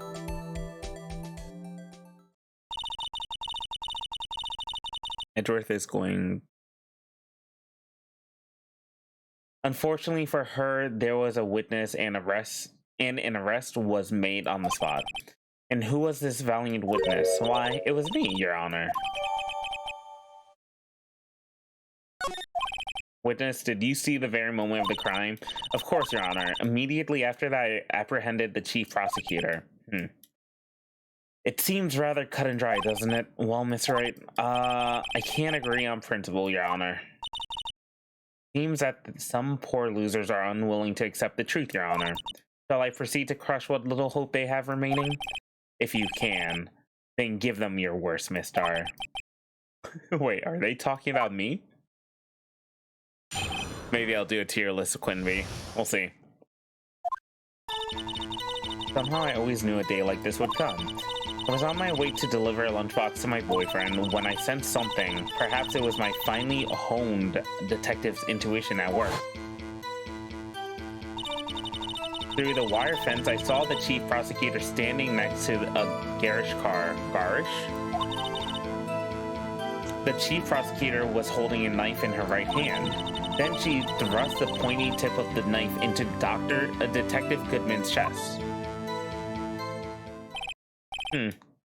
Bringing a lunchbox to your boyfriend? How touching. As you can see, there's no room for doubt. The key point of your testimony seems to be nothing other than the point of the knife which you saw being stabbed into Detective Goodman. So, how does it feel to be utterly crushed? I'm kinda still thinking about it. Merely a flesh wound, Mr. Wright. Very well, Mr. Wright. You may cross-examine the witness.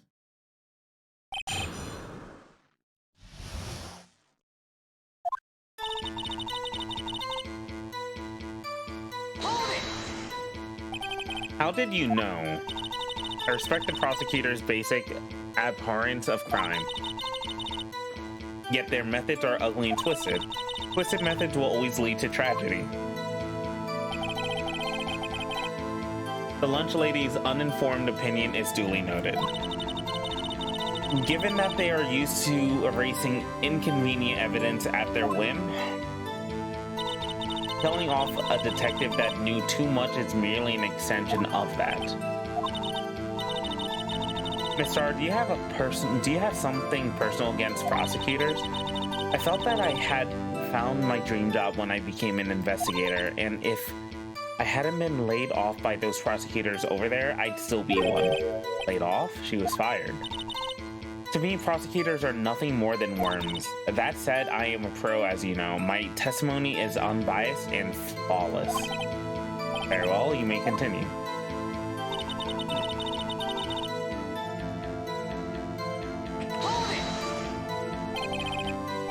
Essentially, yeah. This boyfriend, he's the detective? Not that boyfriend, the security guard. That boyfriend? You have several? Yes. This boyfriend, that boyfriend, and the other boyfriend. Care to join? And yet, another boyfriend position is still open for applicants. I'll stick with the lunches, thanks. Note to self, the judge had to think before replying. The security guard room is in the lot in A block. It's up on the second level, so you can see everything from there. That would be the security sign. Incidentally, did you bring your lunchboxes by car? Since I'm a visitor now, I parked in B block. So she was in B block when she witnessed a crime.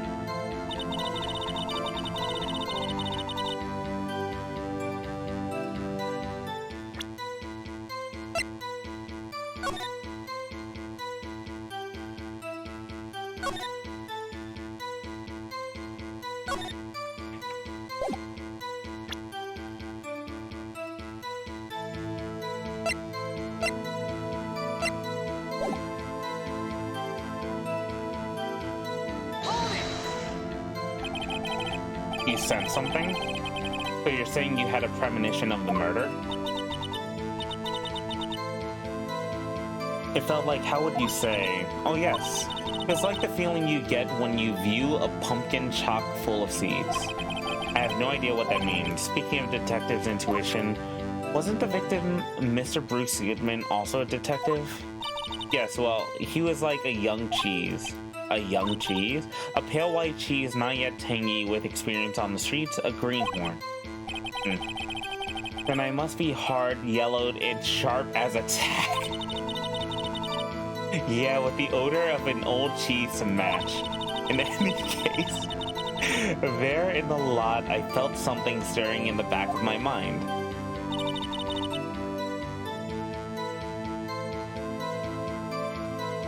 Through the wire fence, I saw the chief prosecutor standing next to a garish car. By garish, you mean Mr. Edwards' car, yes. Edwards? Incidentally, the knife with which the victim was stabbed with was also Mr. Edwards, wasn't it? Indeed it was. Please don't ruin cheese for me. What an odd case this is. And the person you saw, you sure it was the defendant? I saw it from no further than 30 feet away. I'm certain it was her. Just do what we can.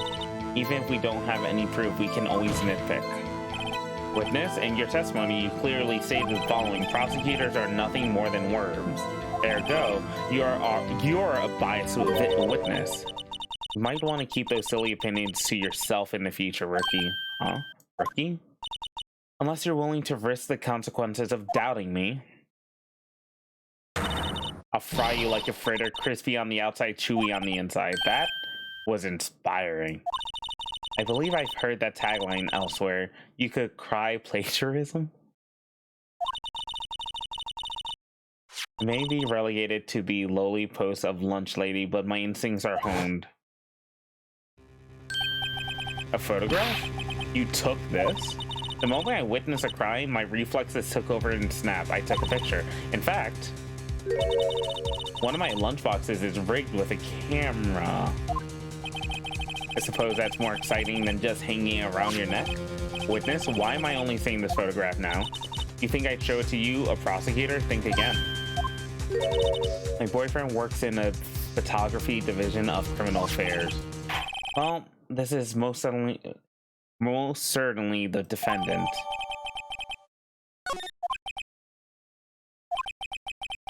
So what was the defendant doing at the time?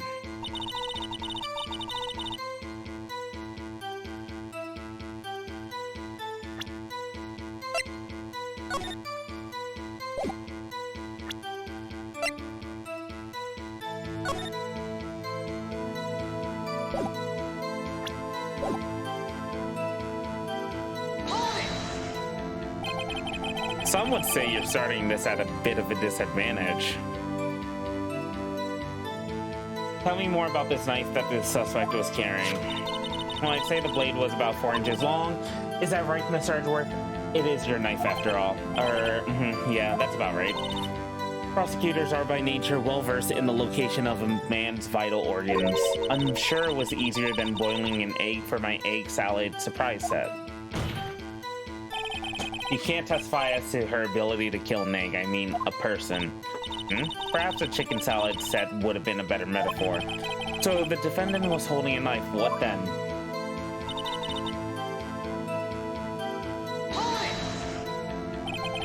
Tell the court why you didn't try to stop this crime. You did see her raise the knife to strike, no? Spence has a point. Unfortunately, by the time I realized what was going on, it was already too late. Too late? Yes, the next moment, the chief prosecutor brought down the murder weapon. I see. Only a flesh wound, Mr. Wright. We can make it. You said that before. Anything else? Scientifically speaking, Miss Starr's testimony is flawless.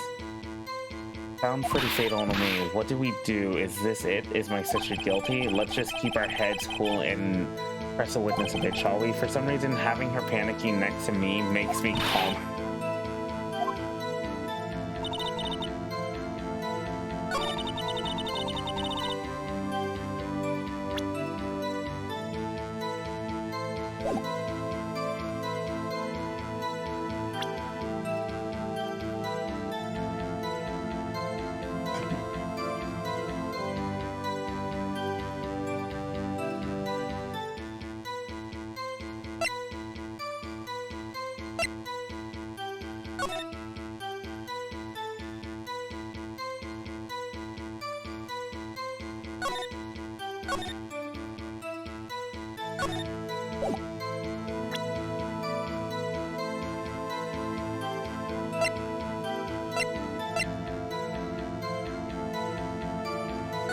No! Oh my god.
To 4:30 p.m.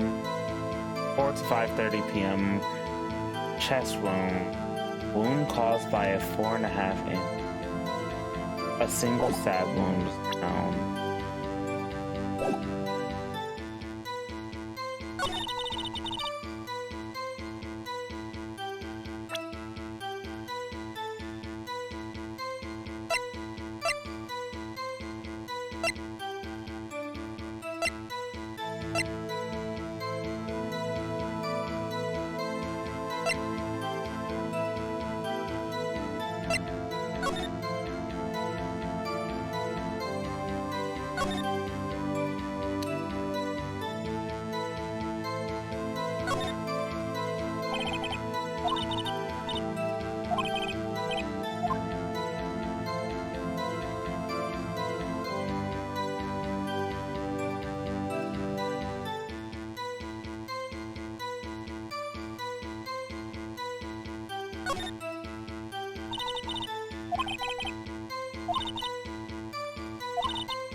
What case this is in person?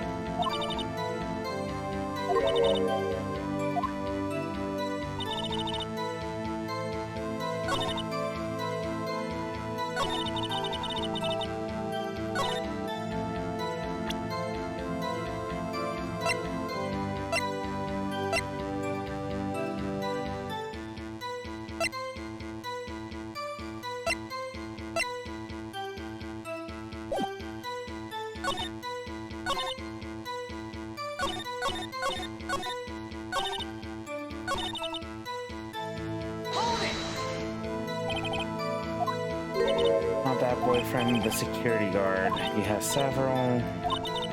Good join. So, security guard is in the lot in A block. It's up to the second level so you can see everything from there.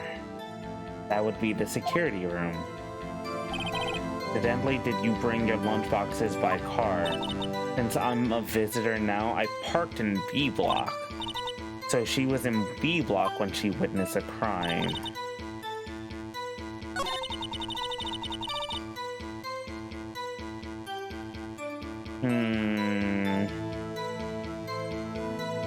So she was in B block, right?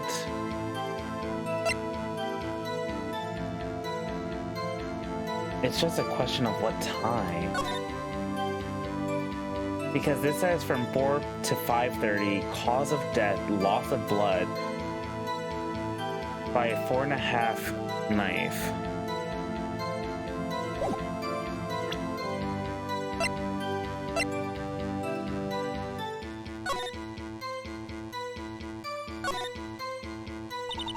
This must be the victim's blood, either that.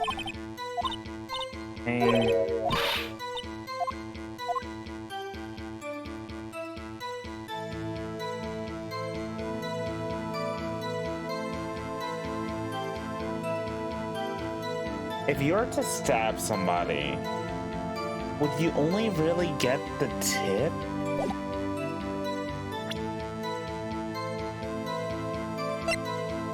Like, would blood just do that?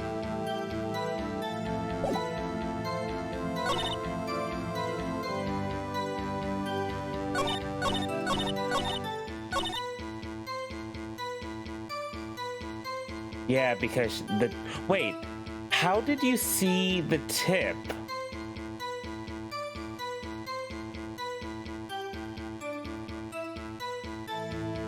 Then she thrust the pointy tip of the knife. Wouldn't you see a thrust? Thrust a pointy tip, thrust a pointy tip.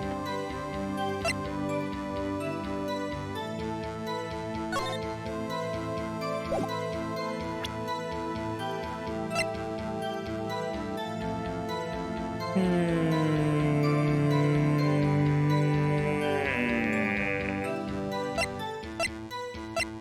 512. Okay, so no matter what, died within an hour and a half of 4 p.m. Play the game. Time of death, February 21st from 4 to 5:30. Cause of death, loss of blood from a chest wound. Wound was caused by a single stab wound was found. 4 to 5:30, single stab wound was found.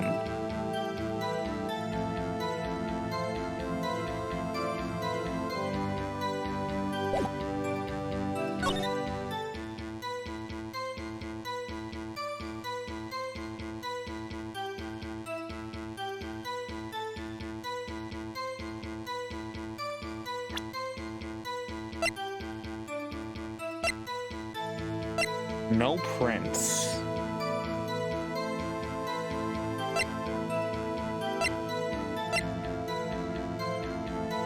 Was she wearing gloves? She was wearing gloves, you freaking golly.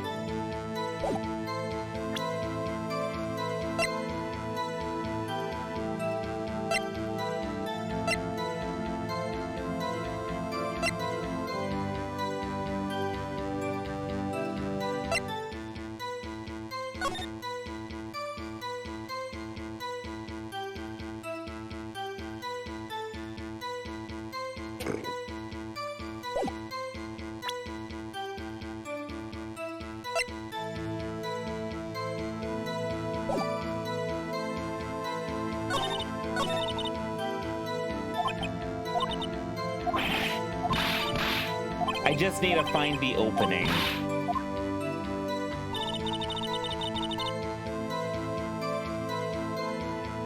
If I can just find this opening statement right here.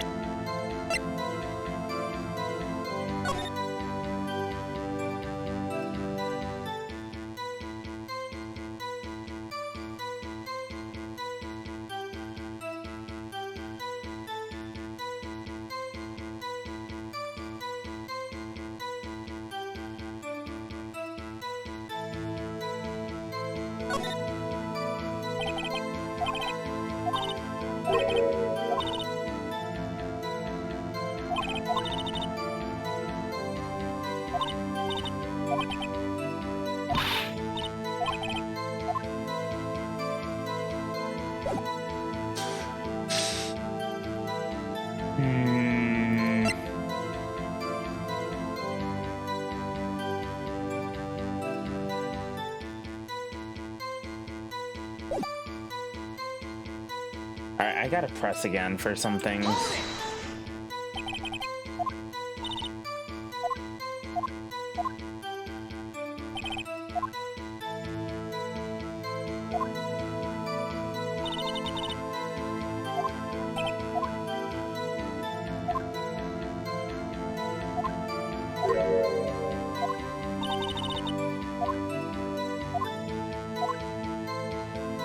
Dude, this is so tough. Oh my god.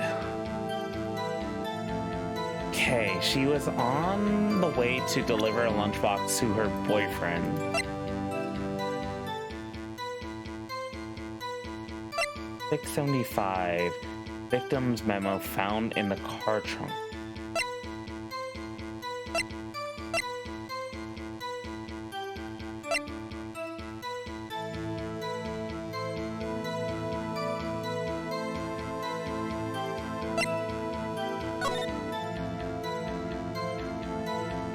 So she would have been coming through side B.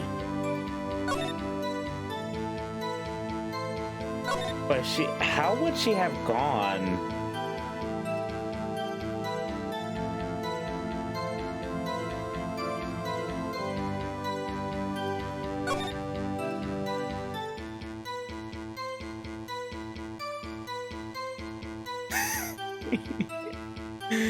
We'll see, dude, we'll see.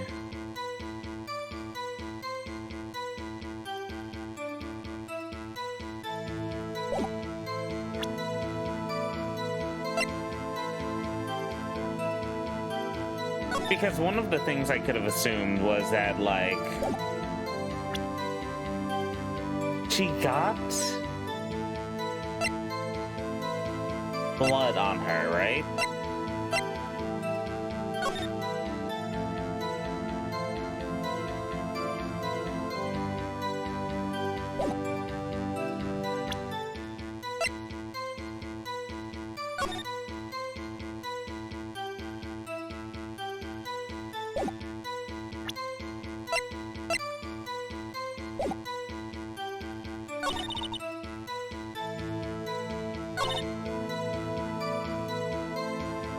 Through the wire fence, I saw the chief prosecutor standing next to the carriage car.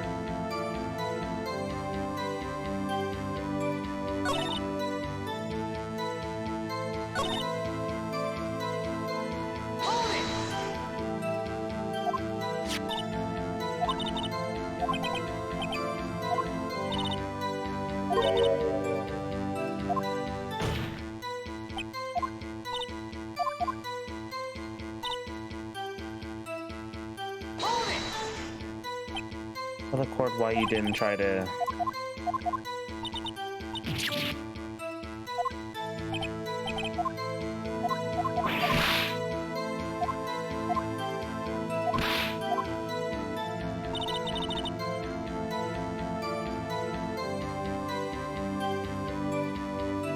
Dude, like, just trying to find that opening statement, though.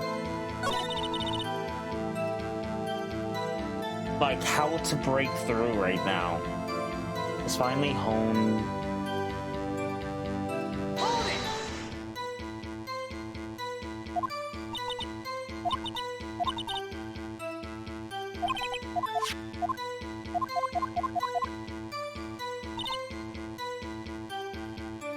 Through the wire fence I saw.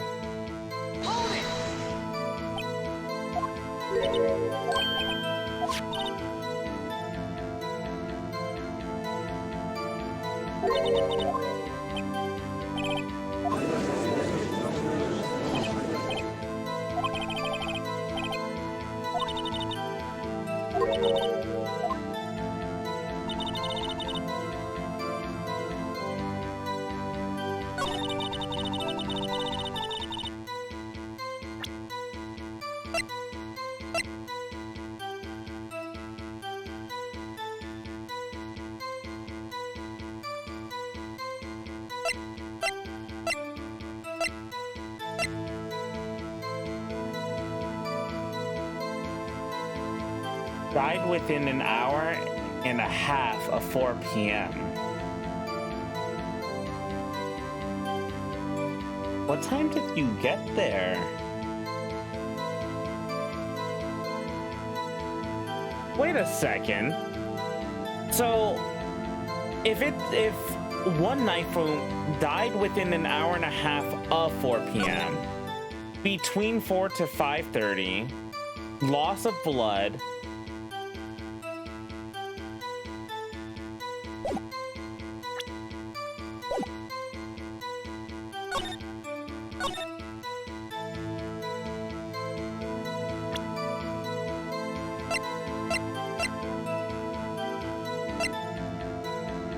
I think it would be the autopsy report.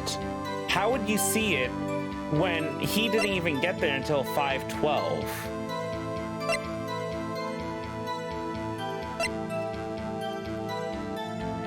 And it was used...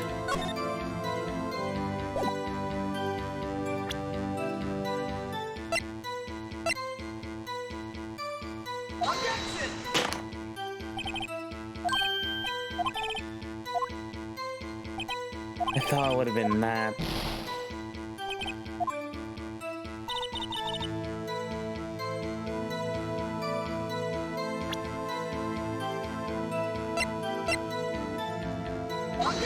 Oh.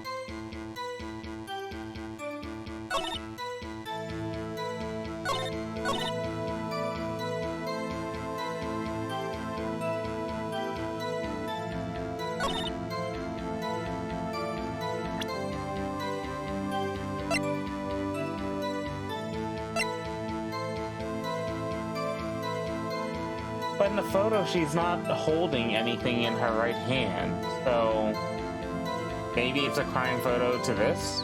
Objection! Fuck you, oh my freaking hell, finally.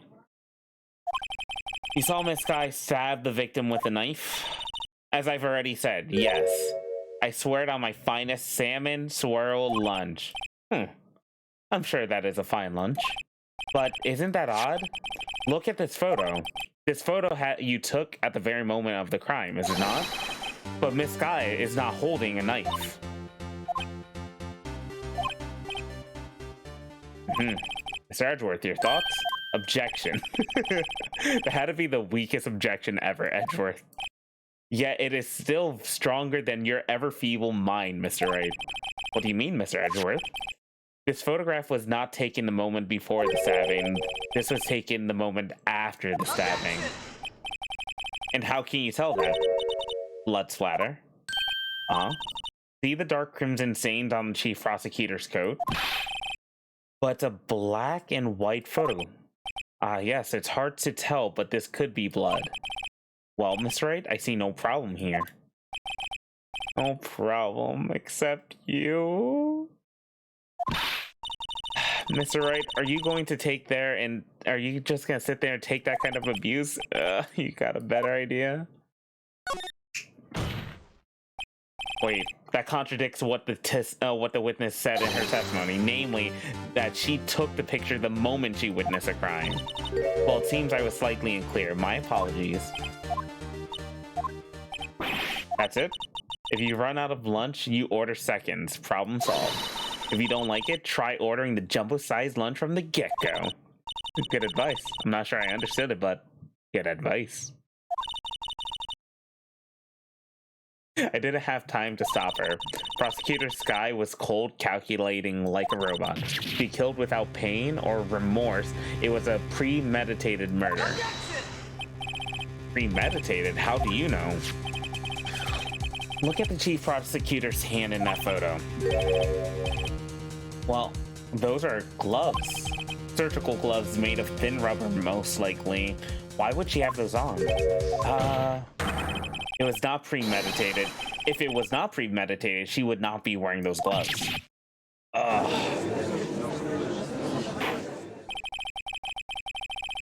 These gloves do seem to tell a tale of premeditation. Premeditated murder, a serious offense. Witness, add this to your testimony.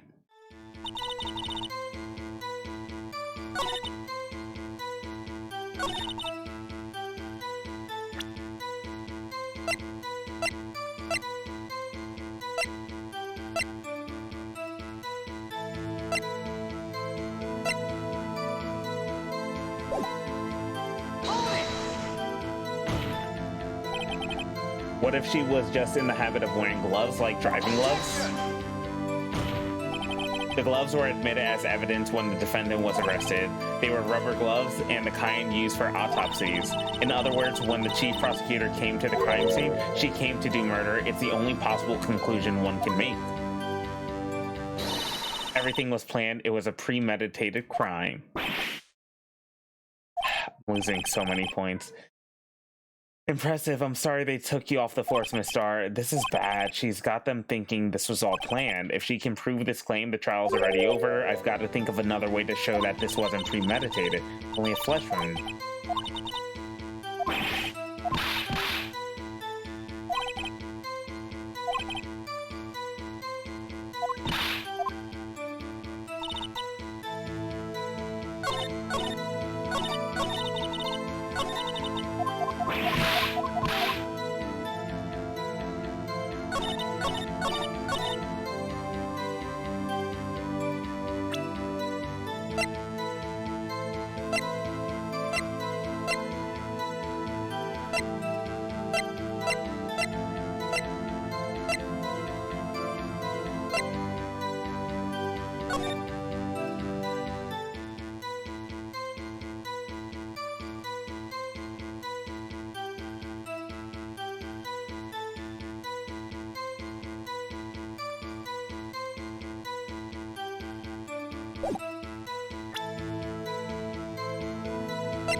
Okay.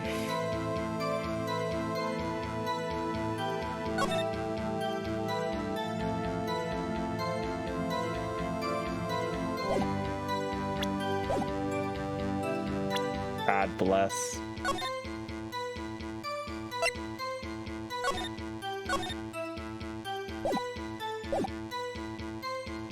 The murder was planned. The rubber gloves prove it.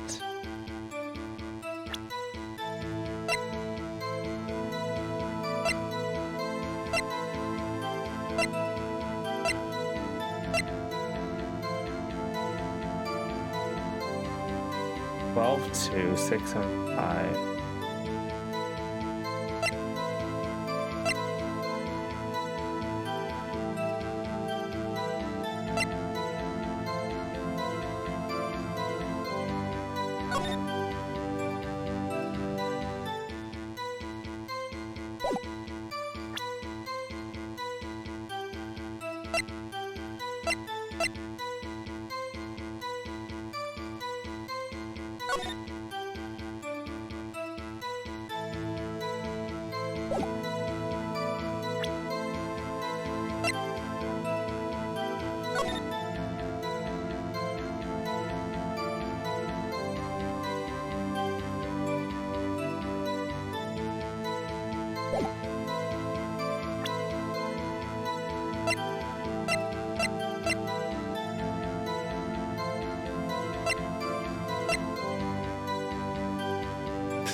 This is when you learn what premeditated meant, noob.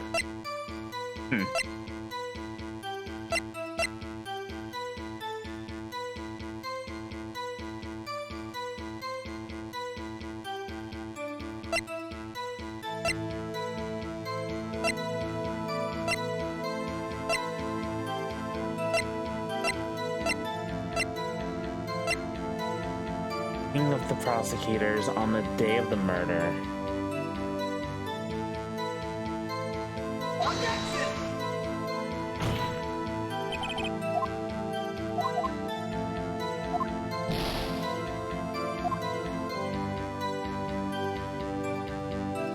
I thought it was no, if it was the trophy showing premeditation, no, it wouldn't be that.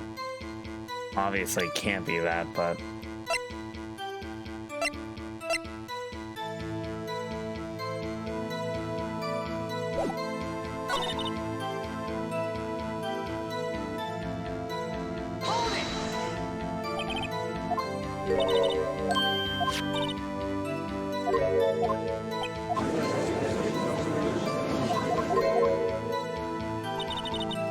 The murder was planned, the rubber gloves prove it.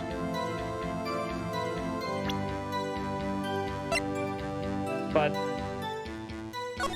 she has, what's it called? She has it all over that coat, but she doesn't have any blood or anything on her herself.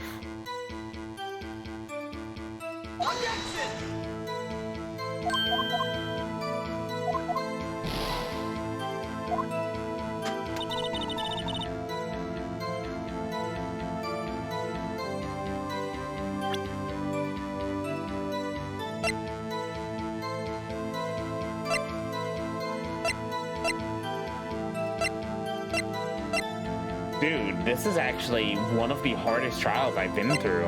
What the hell?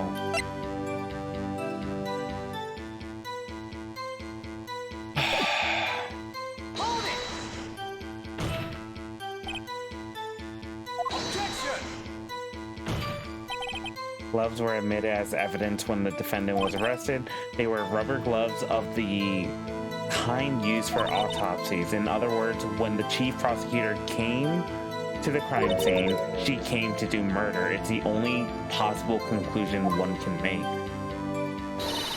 Everything was planned. It was premeditated.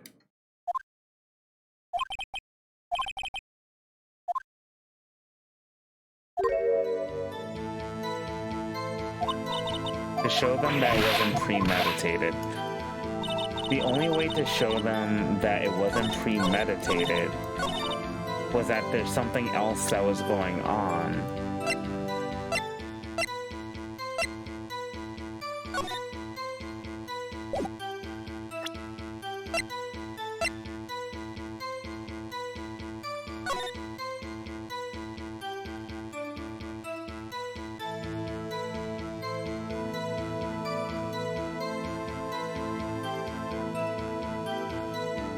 Wait a second, what if she was doing an autopsy herself? And she takes the blame of trying to, of killing the victim, but she was trying to save him and use Edward's knife to do it somehow.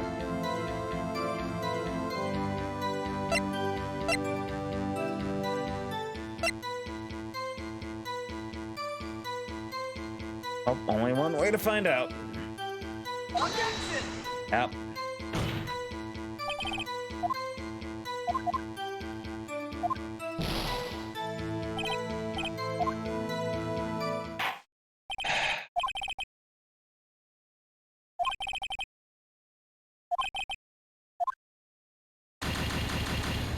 Oh my god, this game's so hard.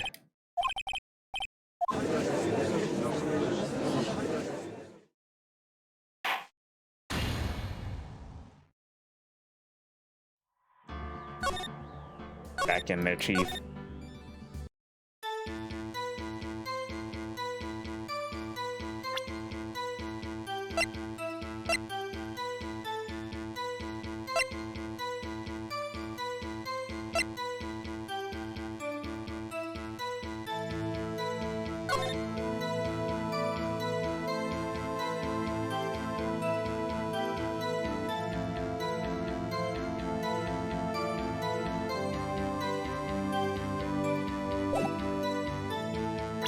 Can I check that photo? But like, I cannot check anywhere on that photo. Cool.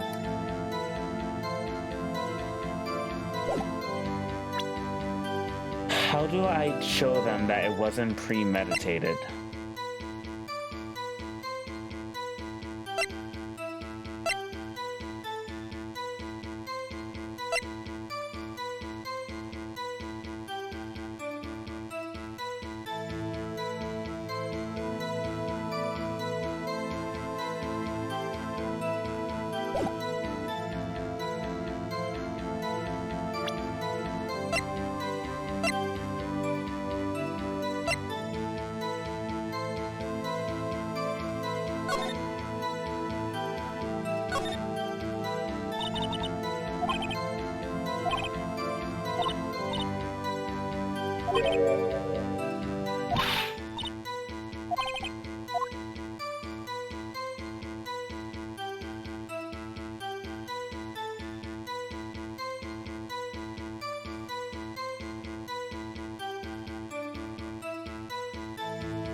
That's odd.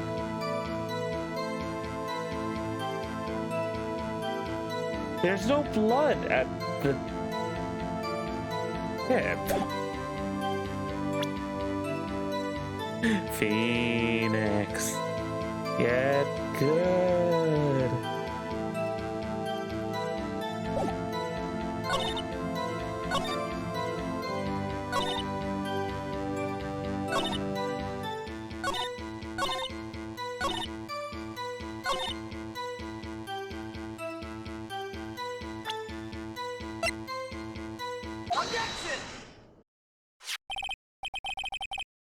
You know what this is? Are you trying to test me? I sell boxed lunches for a living, you know?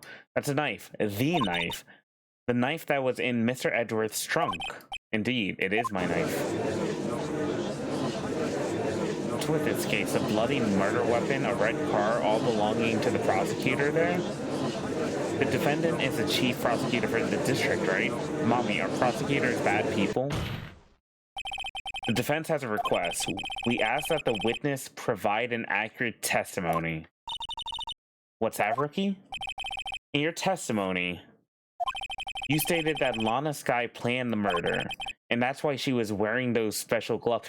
But if she planned the murder, she wouldn't just use, what's it called? She wouldn't know that, what's his face? Edgeworth's knife is in his car. A dumbass for not thinking that. Seems like a natural conclusion to me. The gloves do indicate planning. However, why would she also not prepare the most important thing, the murder weapon? Oh, she's sweating. This knife just happened to be in the trunk of that car. Ladies and gentlemen, if you're going to plan a murder, you don't forget the weapon. Oh, come on. I was thinking because there's no blood on the tip, but yeah, no. It didn't make... Great, now the tide's turning in our favor. Great show, Mr. Wright. My sister's as good as free.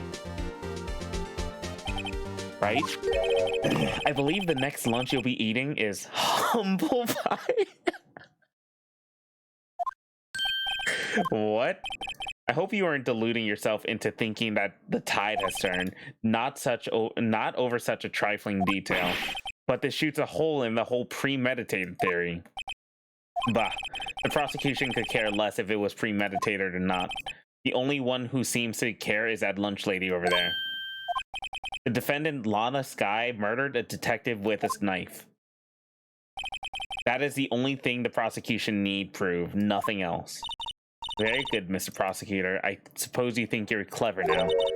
But you know as well as I do that she planned on killing him. It was planned. If it wasn't, I believe I'd like to hear your testimony again. Witness, please tell us only what you saw, not what you thought. How dare you? Alright. My powers of deduction are not to be underestimated. Really now. I love how it's just a clash between her to the prosecution now.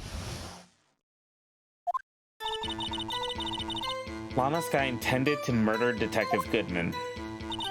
That's why she called the victim all the way to the prosecutor's office. I'm sure the chief prosecutor had a grudge against the victim. Nothing else could drive the human machine to plunge the knife in again and again. There was only a single stab wound, though. The victim was summoned from the police department to the prosecutor's office. It does sound a lot like premeditation, doesn't it? So if I ordered a pizza, does that mean I'm planning to kill the delivery boy? In any case, the defense may now cross-examine the witness.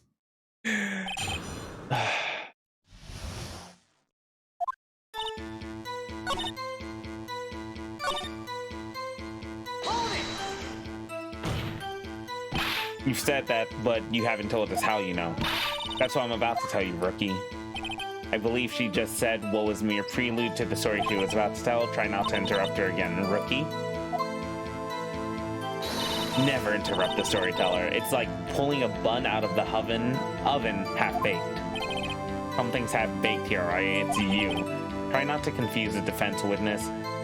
Try not to confuse a defense witness. They're not very quick on their feet. Now, why did you believe the suspect had intended to murder the victim? Her actions speak for themselves. Interrupting her is my job, Your Honor. That is true. You have no proof that Miss Guy called him there. You have no proof that she didn't? Mr. Edward, thoughts? There's no record of a call made on the defendant, Miss Lana Sky's phone. She might have written him a letter. Come on, you could have tried public phone first at least. In any case, the victim came to the prosecutor's office where he was murdered. I'm sure he had a reason to be there. Witness, why do you think it was the suspect who summoned the victim that day?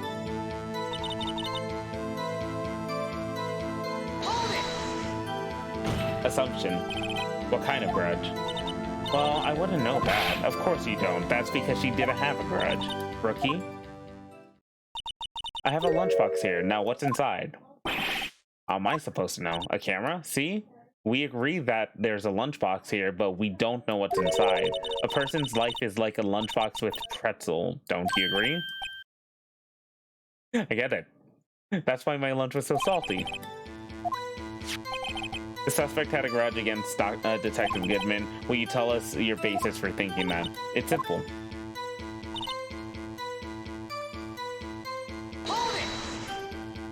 A human machine? That's a contradiction.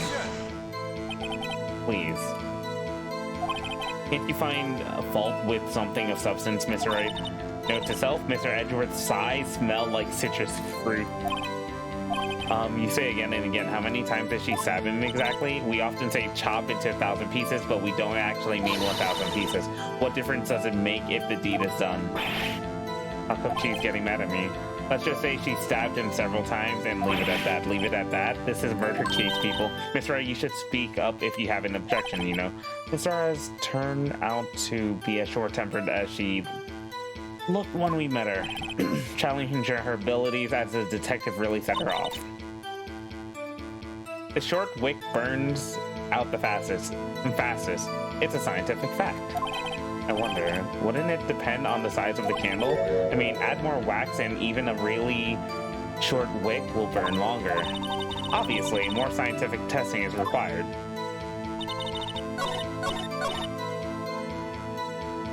Aha! Aha! Guess what? I did read this. It was a single stab wound. I know how to read. You say she stabbed him again and again, but she couldn't have witnessed that. Are you testing me? Then I'll test you. With my moss surprise. I'm afraid the moss is growing under our feet as we wait, Mr. What do you mean? I shouldn't have to explain this, but take a look. The autopsy report states the death was due to a loss of blood from one stab wound. Aha, you're right. Good show, Mr. Edgeworth. What a hunk. He's my hero, really. He's mine too as well, Emma. Mine too.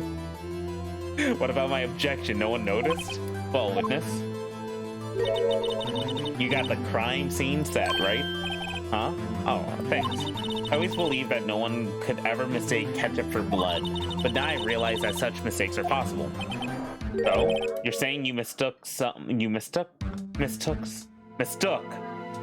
for blood? When she lifted her knife, I thought I saw blood at her breast. Splattered blood from her victim.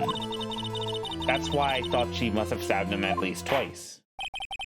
Then tell us what you saw that you thought was blood. Testify. The red muffler looked like blood, and that's how ghastly the whole scene was.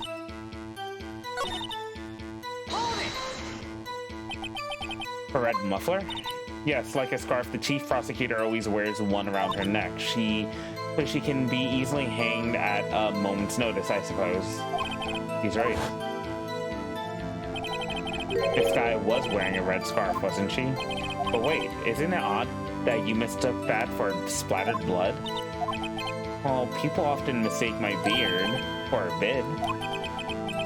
A judge with a bib. That's why this place feels so much like a kindergarten sometimes. Actually.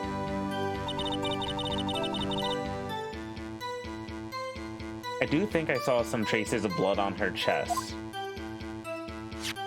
However, the autopsy report is clear on this matter. There's only one stab wound. Apparently, Miss Starr isn't entirely sure of her own testimony. Miss Wright, this is her chance. Chance for what, I wonder? Miss Starr has turned out to be a short, challenging, yep. Okay.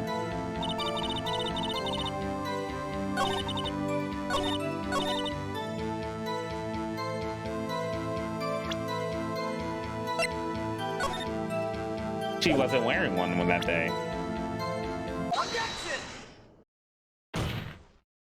Miss Starr, I demand an explanation. The witness is clearly not suited for detective work.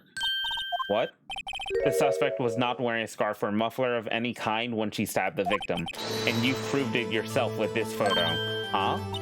But that can't be. Only a professional lunch lady could be so utterly clueless. Damn, Edgeworth. That was sharp, dude. Congratulations, perhaps you finally found your true calling in life. Harsh words, but good. But in the end, Mr. Edgeworth prevails. Well, what was my objection? Chopped liver? But it was there. A scarf. No, not that, but something red, really. Well, now, where were we? The witness has given us an entertaining interlude, but back to business. What? Very well, witness. Continue your testimony. You saw the crime and apprehend the suspect. Tell us about that. Very well. I do remember some things accurately, at least. Edgeworth destroying his own witness. Ultimately, we couldn't shake the most important part of her testimony. The most important part? The part where your system stabs the victim. This next testimony might be the moment of truth. We'll see, we'll see. Apprehending the suspect. After the murder, the suspect attempted to run behind a partition off to her side. I quickly caught her, explained her rights to her, and arrested her on the spot. Yes, when I arrested her, she mentioned the muffler. That's when she had me confused in my that's what had me confused in my earlier testimony. The chief prosecutor made to escape, but against Angel Starr, resistance is futile. You're quite determined about this scarf, aren't you? I strike like a snake and bite like a cobra. That's me, Angel Starr. That wasn't a very good metaphor. First of all, a cobra is a kind of snake. Don't bother me with details unless you want to get bitten. No thanks. Note to self, Mr. Wright is weak against poisonous snake bites. The chief prosecutor tried to resist, but her efforts were in vain. She knocked my hands aside, kicked over an oil drum. An oil drum? Hard to imagine. Oh, she's beautiful, but deadly. A predator, this one. A leopard woman. Rawr. Very well. Mr. Wright, your cross-examination, if you will. Alright, this one's a little harder.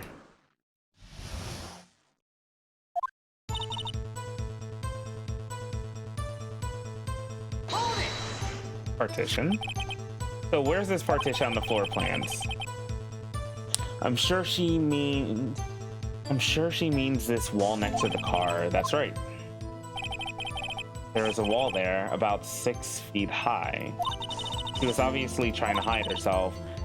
Quite a natural thing for a criminal to do. And what did you do then?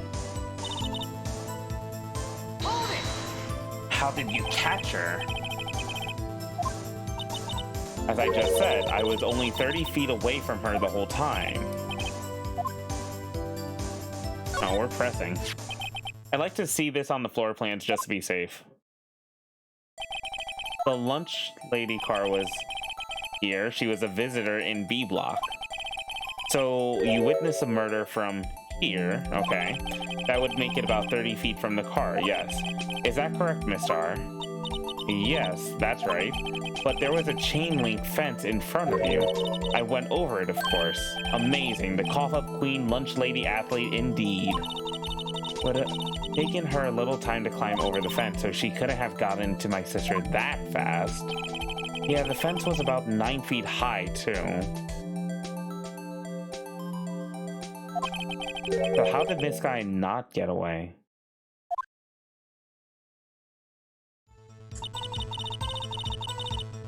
Yes, I arrested her. She mentioned the muffler. She mentioned the muffler? What exactly did she say? If I remember exactly, I would have told you in my testimony. Cheeky. Anyways, all I heard her say was the word muffler. Just the one word? So, what you heard wasn't the suspect talking to you, but to someone else.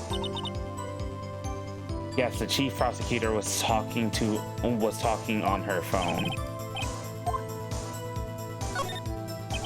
By phone, do you mean the cell phone discovered at the crime scene? Yes, ultimately.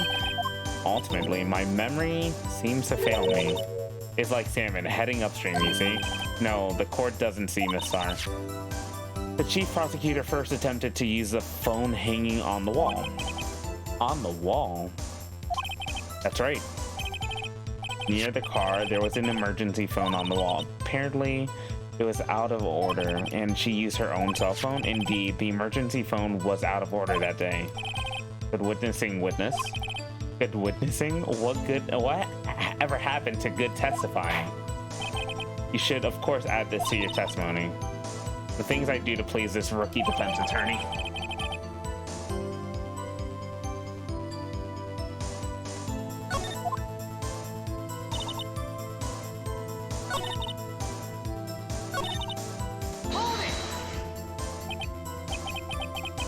Do you think you could restate your testimony for the court? Aha, I was going to ask the same thing. I'll only say this one time, so listen close, rookies. The chief prosecutor stabbed the victim and ran behind the partition.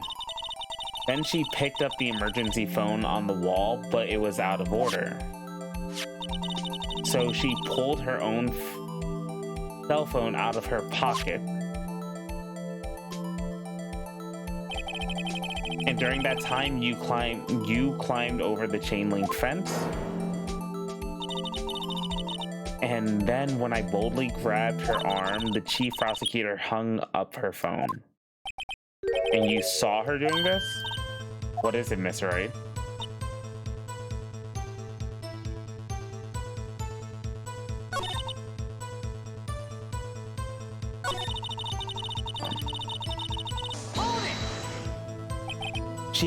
She made to escape. Can you be more specific? She brushed aside my hand and ran. It was a terrible sight to see, like a dollop of lard on a pate of full foie gras.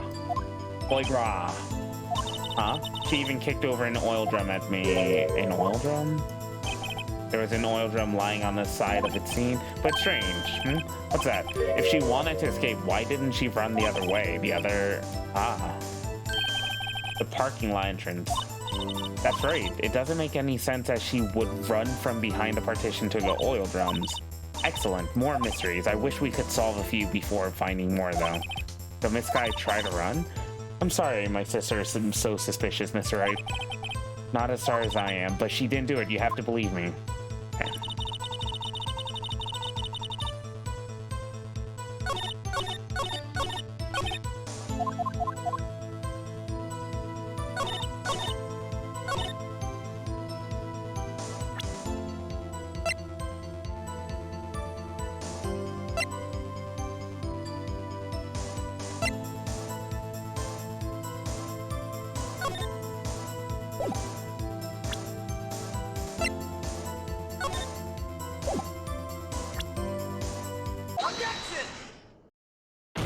Yeah, she would be behind a wall, so you can't actually watch that. I have to conclude that you have a personal grudge against Miss Lana Sky. Objection! The witness is a former detective. Her testimony is unmarred by personal bias. Well, who would have thought you would be my knight in shining armor, prosecutor? You, who together with the chief prosecutor kicked me out 2 years ago. Well, Miss Starr, this is a fatal contradiction with your testimony. How do you explain this? I don't know what you're talking about. Mess with me and I'll make you cough it all up. Let's look at the floor plans. You say you witnessed the crime from this point. However, if that's true, you couldn't possibly have seen Miss Sky making that phone call. I believe you see what I'm getting at. That emergency phone was on the backside of this partition. If indeed you were in B block, you could have seen it. What? Order? What's the meaning of this? It's simple, Your Honor. She's not coughing up lunch, she's coughing up lies. That's quite a claim, Mr. Wright. Perhaps you will allow me a question? Tell us exactly what lie this witness has told the court.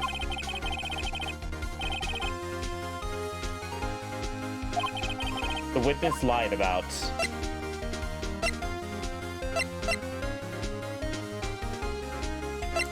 what she saw. In other words, she didn't see Miss Sky using the emergency phone. It does seem hard to imagine how she could have. Very logical. What's the matter, Star? Cat got your lunchbox? Miss Wright, I hate to bother you while you're celebrating your victory, but why would Miss Star lie like that? Why would she say that my sister had tried to use a phone but failed? It doesn't make any sense. Why lie about something so insignificant? Maybe she really did try to use the emergency phone. I see no room for doubt here. You ordered the patooey on Wright, right?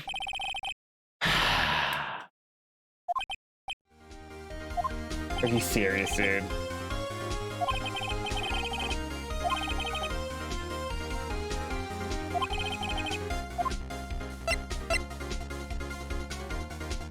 The order of events?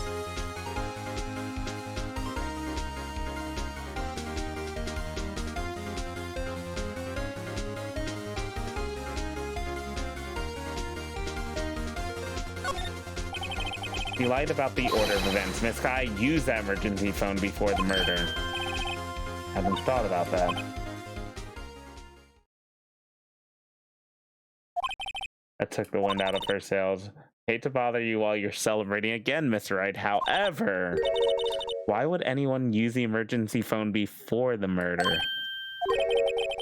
Just when you think he can't seek any lower, he amazes us. I applaud you, Mr. Wright. You ordered the orange peel lunchbox, right? Guess that teaches me not to get excited before the evidence. One more try.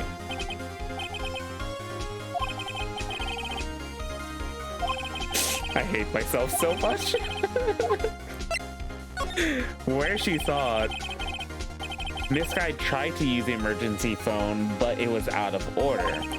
What is significant about this fact? Nothing. Therefore, it would be pointless for Miss Star to lie about it. Pointless to lie. See, but say the witness did actually see Miss Sky using the emergency phone. It would mean Miss Star witnessed the crime from a different location. She was in the freaking skybox. Now that's a pointless lie if I ever heard one. Before you call my lie pointless, at least let me tell it. Let me ask a question to our clever wordsmith, Mr. Wright. Just where was the witness when she saw the crime?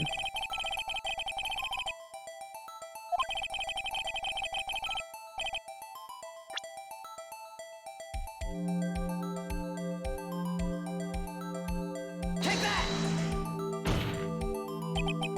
This is the only place where she could have been. The security guard room? Indeed, the security room in the underground parking lot is well positioned. It's built on the second floor, so you can see the entire lot.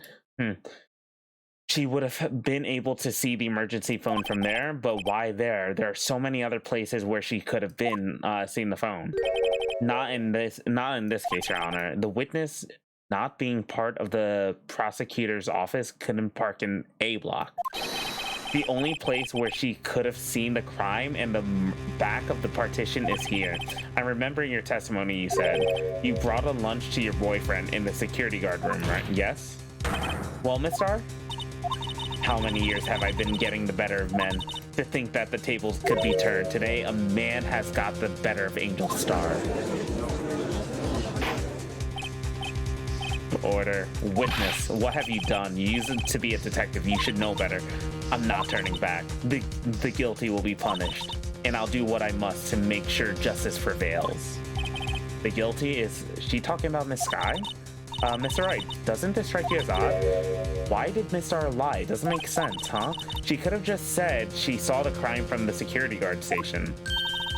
It wouldn't change anything. Exactly. This photograph tells all. It was the defendant who'd stabbed the victim.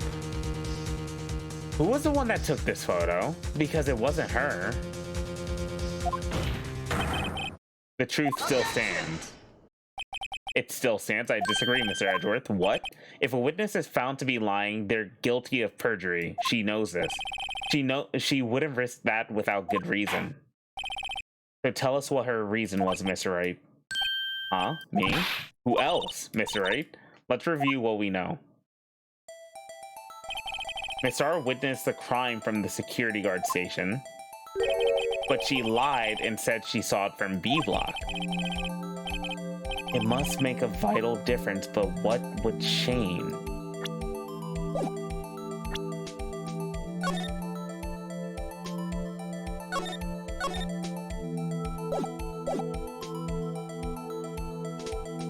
Angle of view to the crime.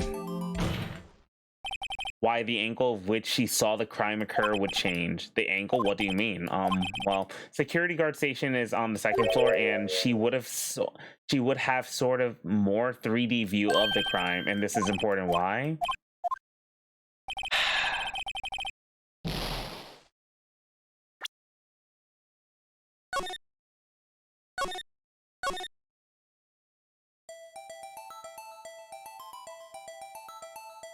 Distance to the crime? I'm getting at the point I'm guessing. I'm hating this. It changes the distance between her and the scene of the crime, because she did say something about like 30 meters away or 30 feet away, I think. Objection! My condolences, Mr. Wright, but one look at the floor plans and it's quite clear. The distance between the scene of the crime and the guard station is 30 feet. I don't see how she would change what she could see. What she saw is not the question here. What matters is the time it would take her to reach the scene of the crime. Miss Starr, you witnessed a crime from the security guard station. How long did it take you to go from there to the scene of the crime where you arrested Miss Sky? Well, witness, you, yes. Ordered the squid wheels, right? The quality of my lunches has gone from low to inedible. I was bringing a PB&J lunch with my fresh boysenberry jam.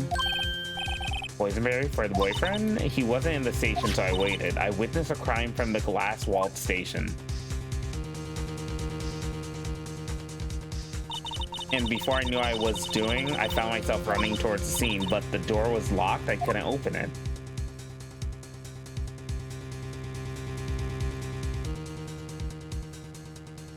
Yo, that would be impossible. That's why I had to go through the visitors parking in B block. That's quite a detour. It probably took me at least 5 minutes to get to the scene of the crime. Huh. This changes things considerably, but that woman over there in the defendant's chair who stabbed him, I know it. I have photographic evidence, I swear it. I swear it on my finest plastic spork. You have a point, and the spork is a wonderful invention. It's alright. Would you like another caviar lunch? Absolutely. Uh-oh. Mr. Wright, you have to do something. Do I have any evidence to stop this? Raise an objection. Objection! 5 minutes between the witnessing of the murder and the arrest. Think about it. You could make pasta in that amount of time if you like it al dente. Al dente. Got lunchboxes that tie pasta into knots, rookie. A 5-minute blank? Isn't that strange? Strange? If you were a criminal, what would you do with 5 minutes, Your Honor? Well, I guess I'd flee the scene. Hey, don't get the wrong idea. You have the instincts of a killer, you would run, but this time was different. Miss Sky dawdled at the scene of the crime. She even had her picture taken. No true criminal would act this way. It's inconceivable.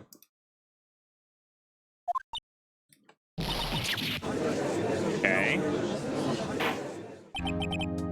Well then, it seems we've come to the end of this testimony. The witness had a grudge against the defendant and a blank in her testimony. Mr. Edgeworth is the next witness ready to go. Unfortunately, I appear to have overestimated this witness on account of her professional history. We did it. We screwed that can shut, Mr. Wright. I'm afraid that the cough-up queen has been dethroned, and with that, court is adjourned. That... No, come on, dude. Mr. Edgeworth, you ordered the squid wheels, right? That's the one she tried to voice off to me. I prefer to not take the defense team's leftover. Anything else to say? I might be able to save you. I have decisive evidence. What was that? Is this another one of her lunchbox tricks? My apologies, but we have no further questions to ask of you, Miss R. Is this your jumbo lunchbox? Judge, please. Out of deference to the witness's determination, I'll allow one more testimony. I wanted to be done. Let's hear this decisive evidence. Like the Lunchland motto says, you won't be disappointed. What's she going to pull out of the lunchbox this time? Oh my god, just be done. I should have mentioned those 5 minutes when I wasn't looking at the crime scene. And now, to the matter of the victim's shoes. Did I not bring this up? 2 types of blood was found on the shoe. One, of course, was the victim's, and the other type of blood matched that of the defendant, Miss Lana Sky. Its shoe proves it. It's flawless, decisive evidence. There was blood found on that shoe? Sorry, Lunchland, for all your lunch and decisive evidence. Witness, what's the meaning of this? Why is this the first time I've heard of this evidence? Simple as I've already said, I don't trust you with evidence, Mr. Edgeworth. That's why I took the liberty of investigating this myself. And you had blood tests performed? Didn't I mention? I have 3 boyfriends in forensics. In any case, Your Honor, I can't accept this as evidence. What? You must know the 2 rules of evidence law. Rule 1, no evidence shall be shown without the approval of the police department. In other words, this shoe is illegal evidence, at least for the time being. Is that right, Mr. Wright? It seems so. Edgeworth sure is celebrating. Not so fast, Mr. Edgeworth. Don't forget, I used to be a detective. As I mentioned previously, the shoe has already been tested by a member of the forensics department. As you can see, it was approved by the police department as of today. Even the general public can produce official evidence, Mr. Edgeworth. It seems so. Edgeworth is looking pretty sullen. You can at least study some evidence law, really.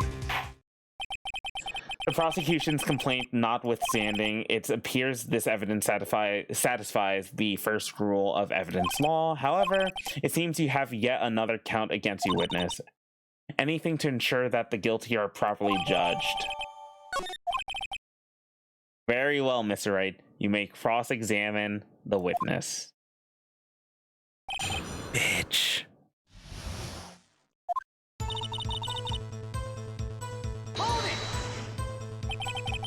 Why did you lie about those 5 minutes? I guess you could say I just wanted people to look at the results. The results? How many times do I have to say this? I saw the chief prosecutor stab the victim before my very eyes. Compared to that, a 5-minute blank means nothing. And why didn't you just tell the truth? Don't make me laugh. We're dealing with the most untrustworthy of the vile lot known as prosecutors. Falsified evidence, arranged testimonies, erasing and manipulating evidence. When you fight monsters, you need to use every trick in the book. This when the suspect is admitting she did it. but false testimony is the most despicable crime of all, Miss Star. Let's just get this over with.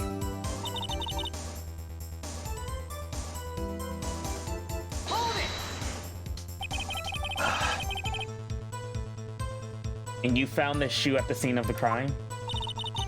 I detained the chief prosecutor and notified the police department. I wanted to make myself useful while I was waiting for the police to arrive.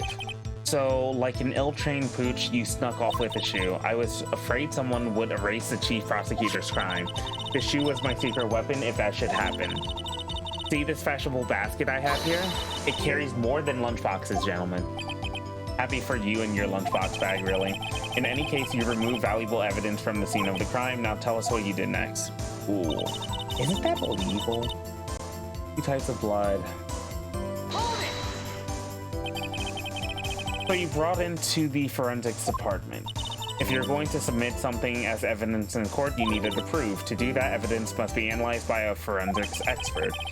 And she got away with a little coup because she used to be a detective. The shoe does appear to have bloodstains on it. Well, the man was stabbed after all. And that blood belonged to the victim, Detective Goodman. As I said, there were 2 types of blood found on the shoe.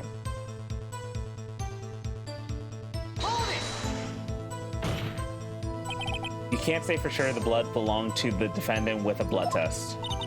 You claim to know something about blood tests, rookie. Huh? Well, speak up. Well, blood comes in 4 types, A, B, O, and AB. However, you can't tell from a blood test whether a murder was committed in cold blood. That's just a figure of speech, Miss Wright. Actually, we can differentiate between millions of types with all the blood tests out there, which means that we can more or less narrow any sample of blood down to just one person, or so I hear. That's pretty specific. If I had a little more time, I would have gotten DNA test results, but they said that there's very little doubt it could be anyone but Miss Lana Skies. So the suspect's blood was found on the victim's shoe. That ties her directly to the death of Detective Goodman. I was afraid he was going to say that.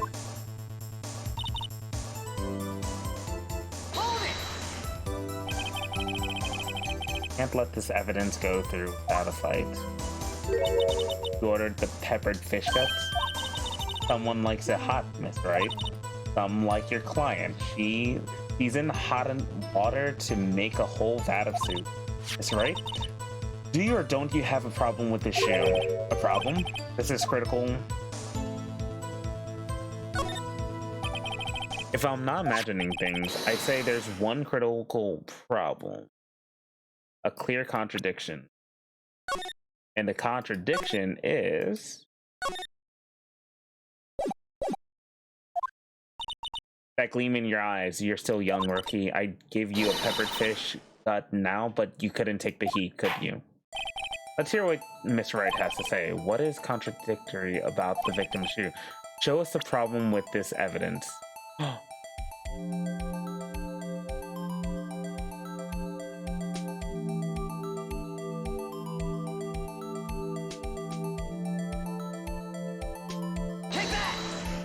Oh my god, did I just...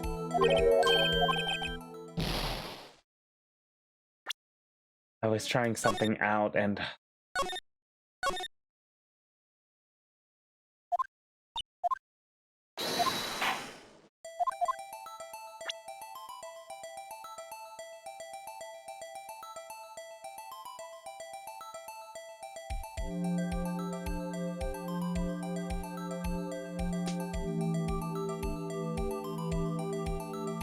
Interesting.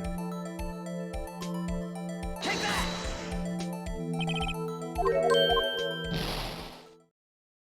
How did I do that 2 times?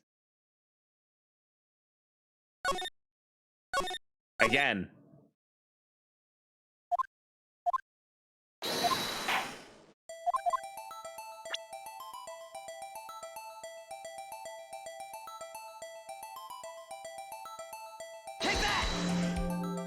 There's not a lot of blood on it. Oh my freaking hell, dude, what?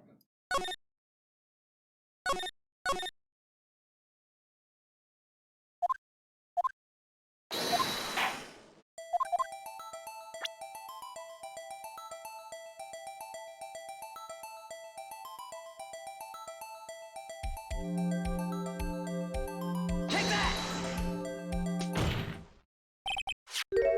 There's blood on the bottom of the shoe. Don't mess with me, rookie, or it'll be your blood on the bottom of my shoe. Indeed, there's quite a bit of blood on the bottom of the shoe. It makes sense. The victim was stabbed with a knife. What could possibly be contradictory about blood on the bottom of the shoe?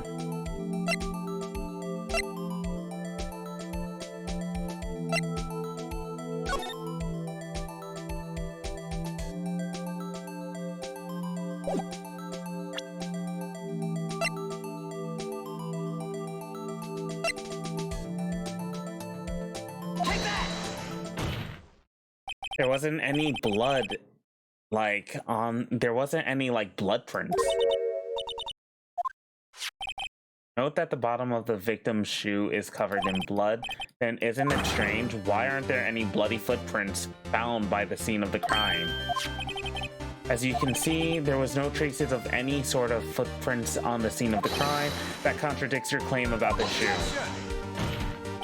This picture only shows part of the floor, so there could have been bloody footprints. Then where are they, Mr. Edgeworth? Because we checked the scene and nothing of the sort was found. Order. ×3. Well, witness, what? Huh? Great going, Mr. Wright, but it's true that the lack of a footprint is a contradiction, but then we have to ask why there wasn't a footprint. Oh, that's true. There has to be a reason why there wasn't a footprint. Think, Mr. Wright, think. Hey, I don't know why it's not there. I'm just good at finding contradictions. Edgeworth, are you gonna show me up? I see, now I get it. Yeah, what? Our witness is more devious than I gave her credit for. We were hoodwinked to the very end. But she slipped. There's one vital hint to the truth in her testimony. What are you talking about? Think about when she told us about apprehending the suspect. Knocked my hands aside, kicked over an oil drum, and she was beautiful but deadly predator. I thought this was a strange thing for the normally cold-headed chief to do. No kidding. Now, witness, allow me to ask a very simple question. This oil drum, was it empty? Oh, that? I'm not sure I like your attitude, Mr. Edgeworth, though apparently you're not the slowest conveyor belt in the lunchbox factory. Witness, well, was the oil drum empty? The oil drum kicked over by the chief prosecutor was brimming with water. Water? That means still don't get it, Mr. Wright? Do you want to know the reason she knocked it over? The real reason? Did she wipe the footprints?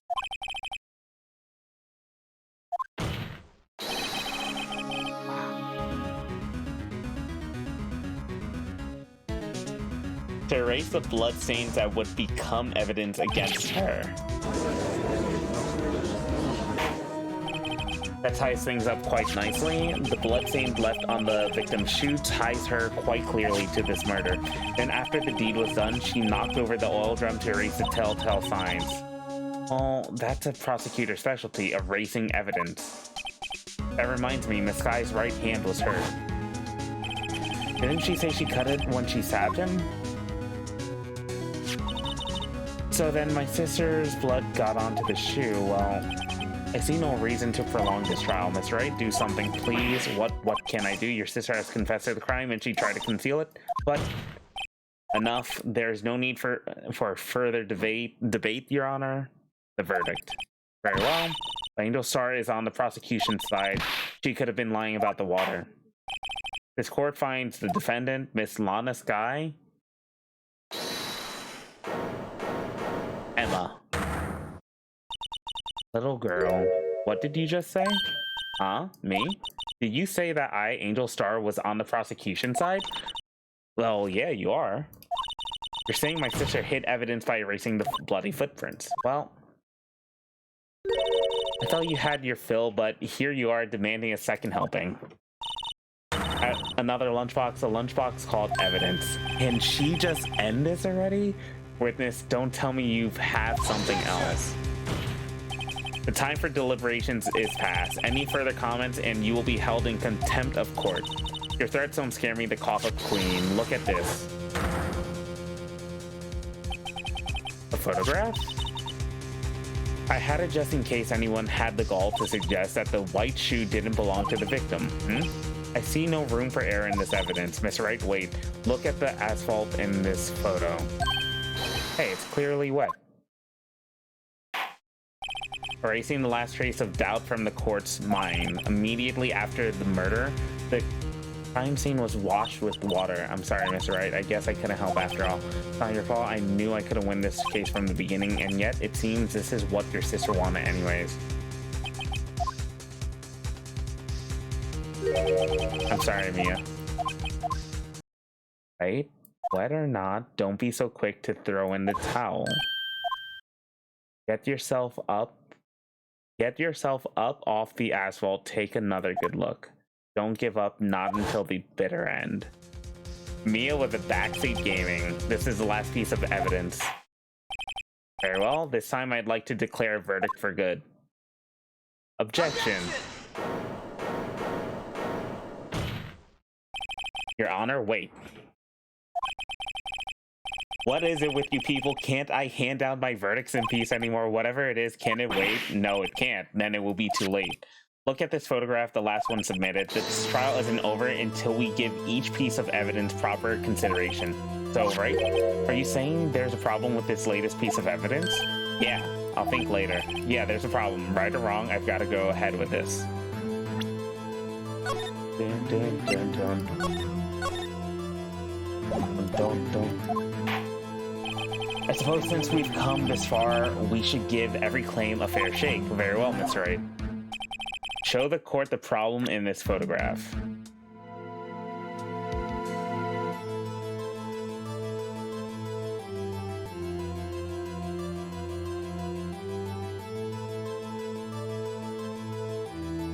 Wait a second. He still has a knife in him.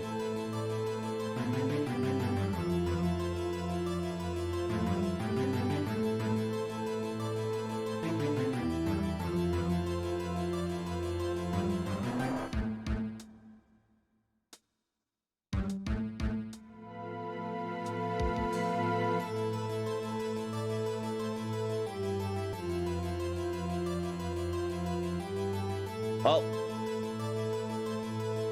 Take that! well, it's probably here, don't you think? As your elder, Miss Wright, let me give you a piece of advice. When you point at something, at least remember to have your eyes open. I believe he's trying to tell you there's no one falling for your bluffs, Miss Wright.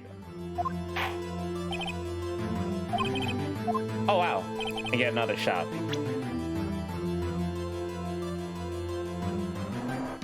The only thing I could tell that's off in this photo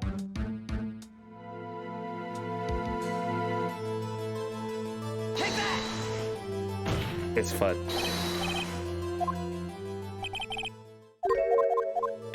The hell?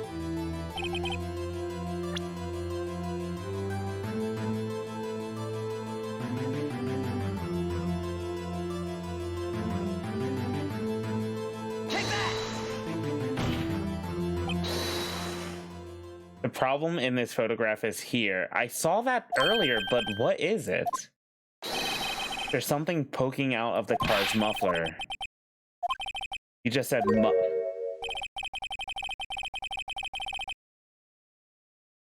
However, I see no trace of a muffler, scarf, or anything, any kind of... A muffler is also part of a car or motorcycle, Your Honor. Just think of it as part of the exhaust system, a pipe. I see, and...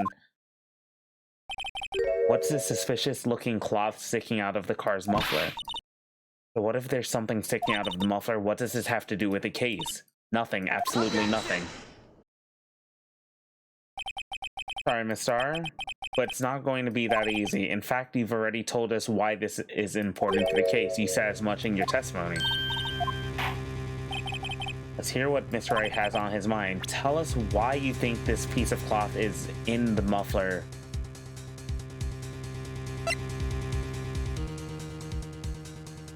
Take that!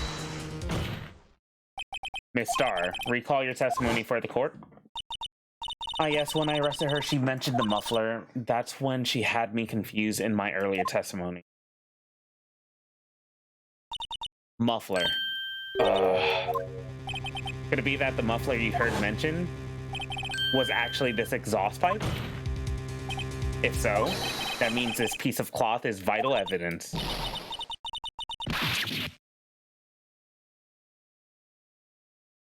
Oh my god, the mid-boss is finally defeated. Well, it seems we have to suspend the proceedings. Suspend? I find myself wondering about that piece of cloth, and if we leave any question unanswered here, we do a disservice to the law.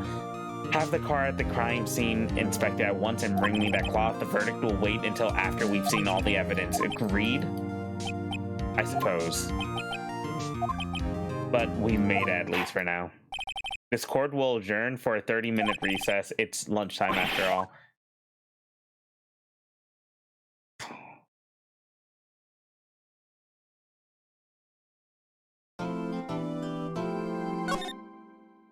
Thank you.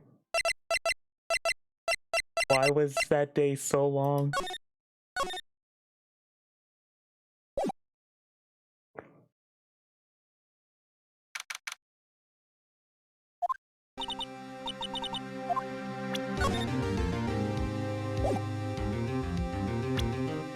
Hey.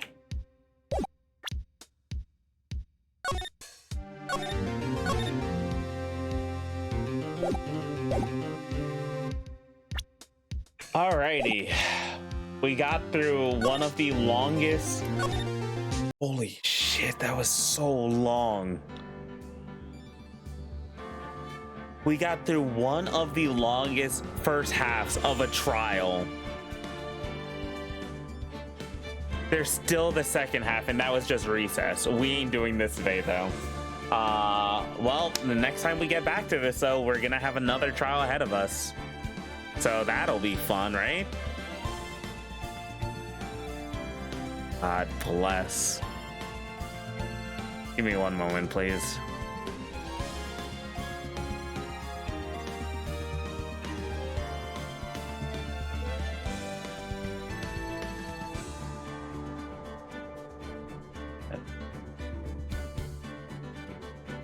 Okay, we're gonna raid G'd unit. But yeah, thank you all for joining. I appreciate all you guys being here. This was a hell of a session. A really long session. But we'll be back next time. Maybe tomorrow. If not tomorrow, definitely Wednesday. We'll see how it goes. But like, there's the possibility that I might have a snow day. We'll see. Probably not. But if we do, that'd be nice. But yeah, thank you again for stopping by. Appreciate all you guys being here, and I'll check you out next, or see you guys next time. Have a good night. Peace out, dudes. Bye.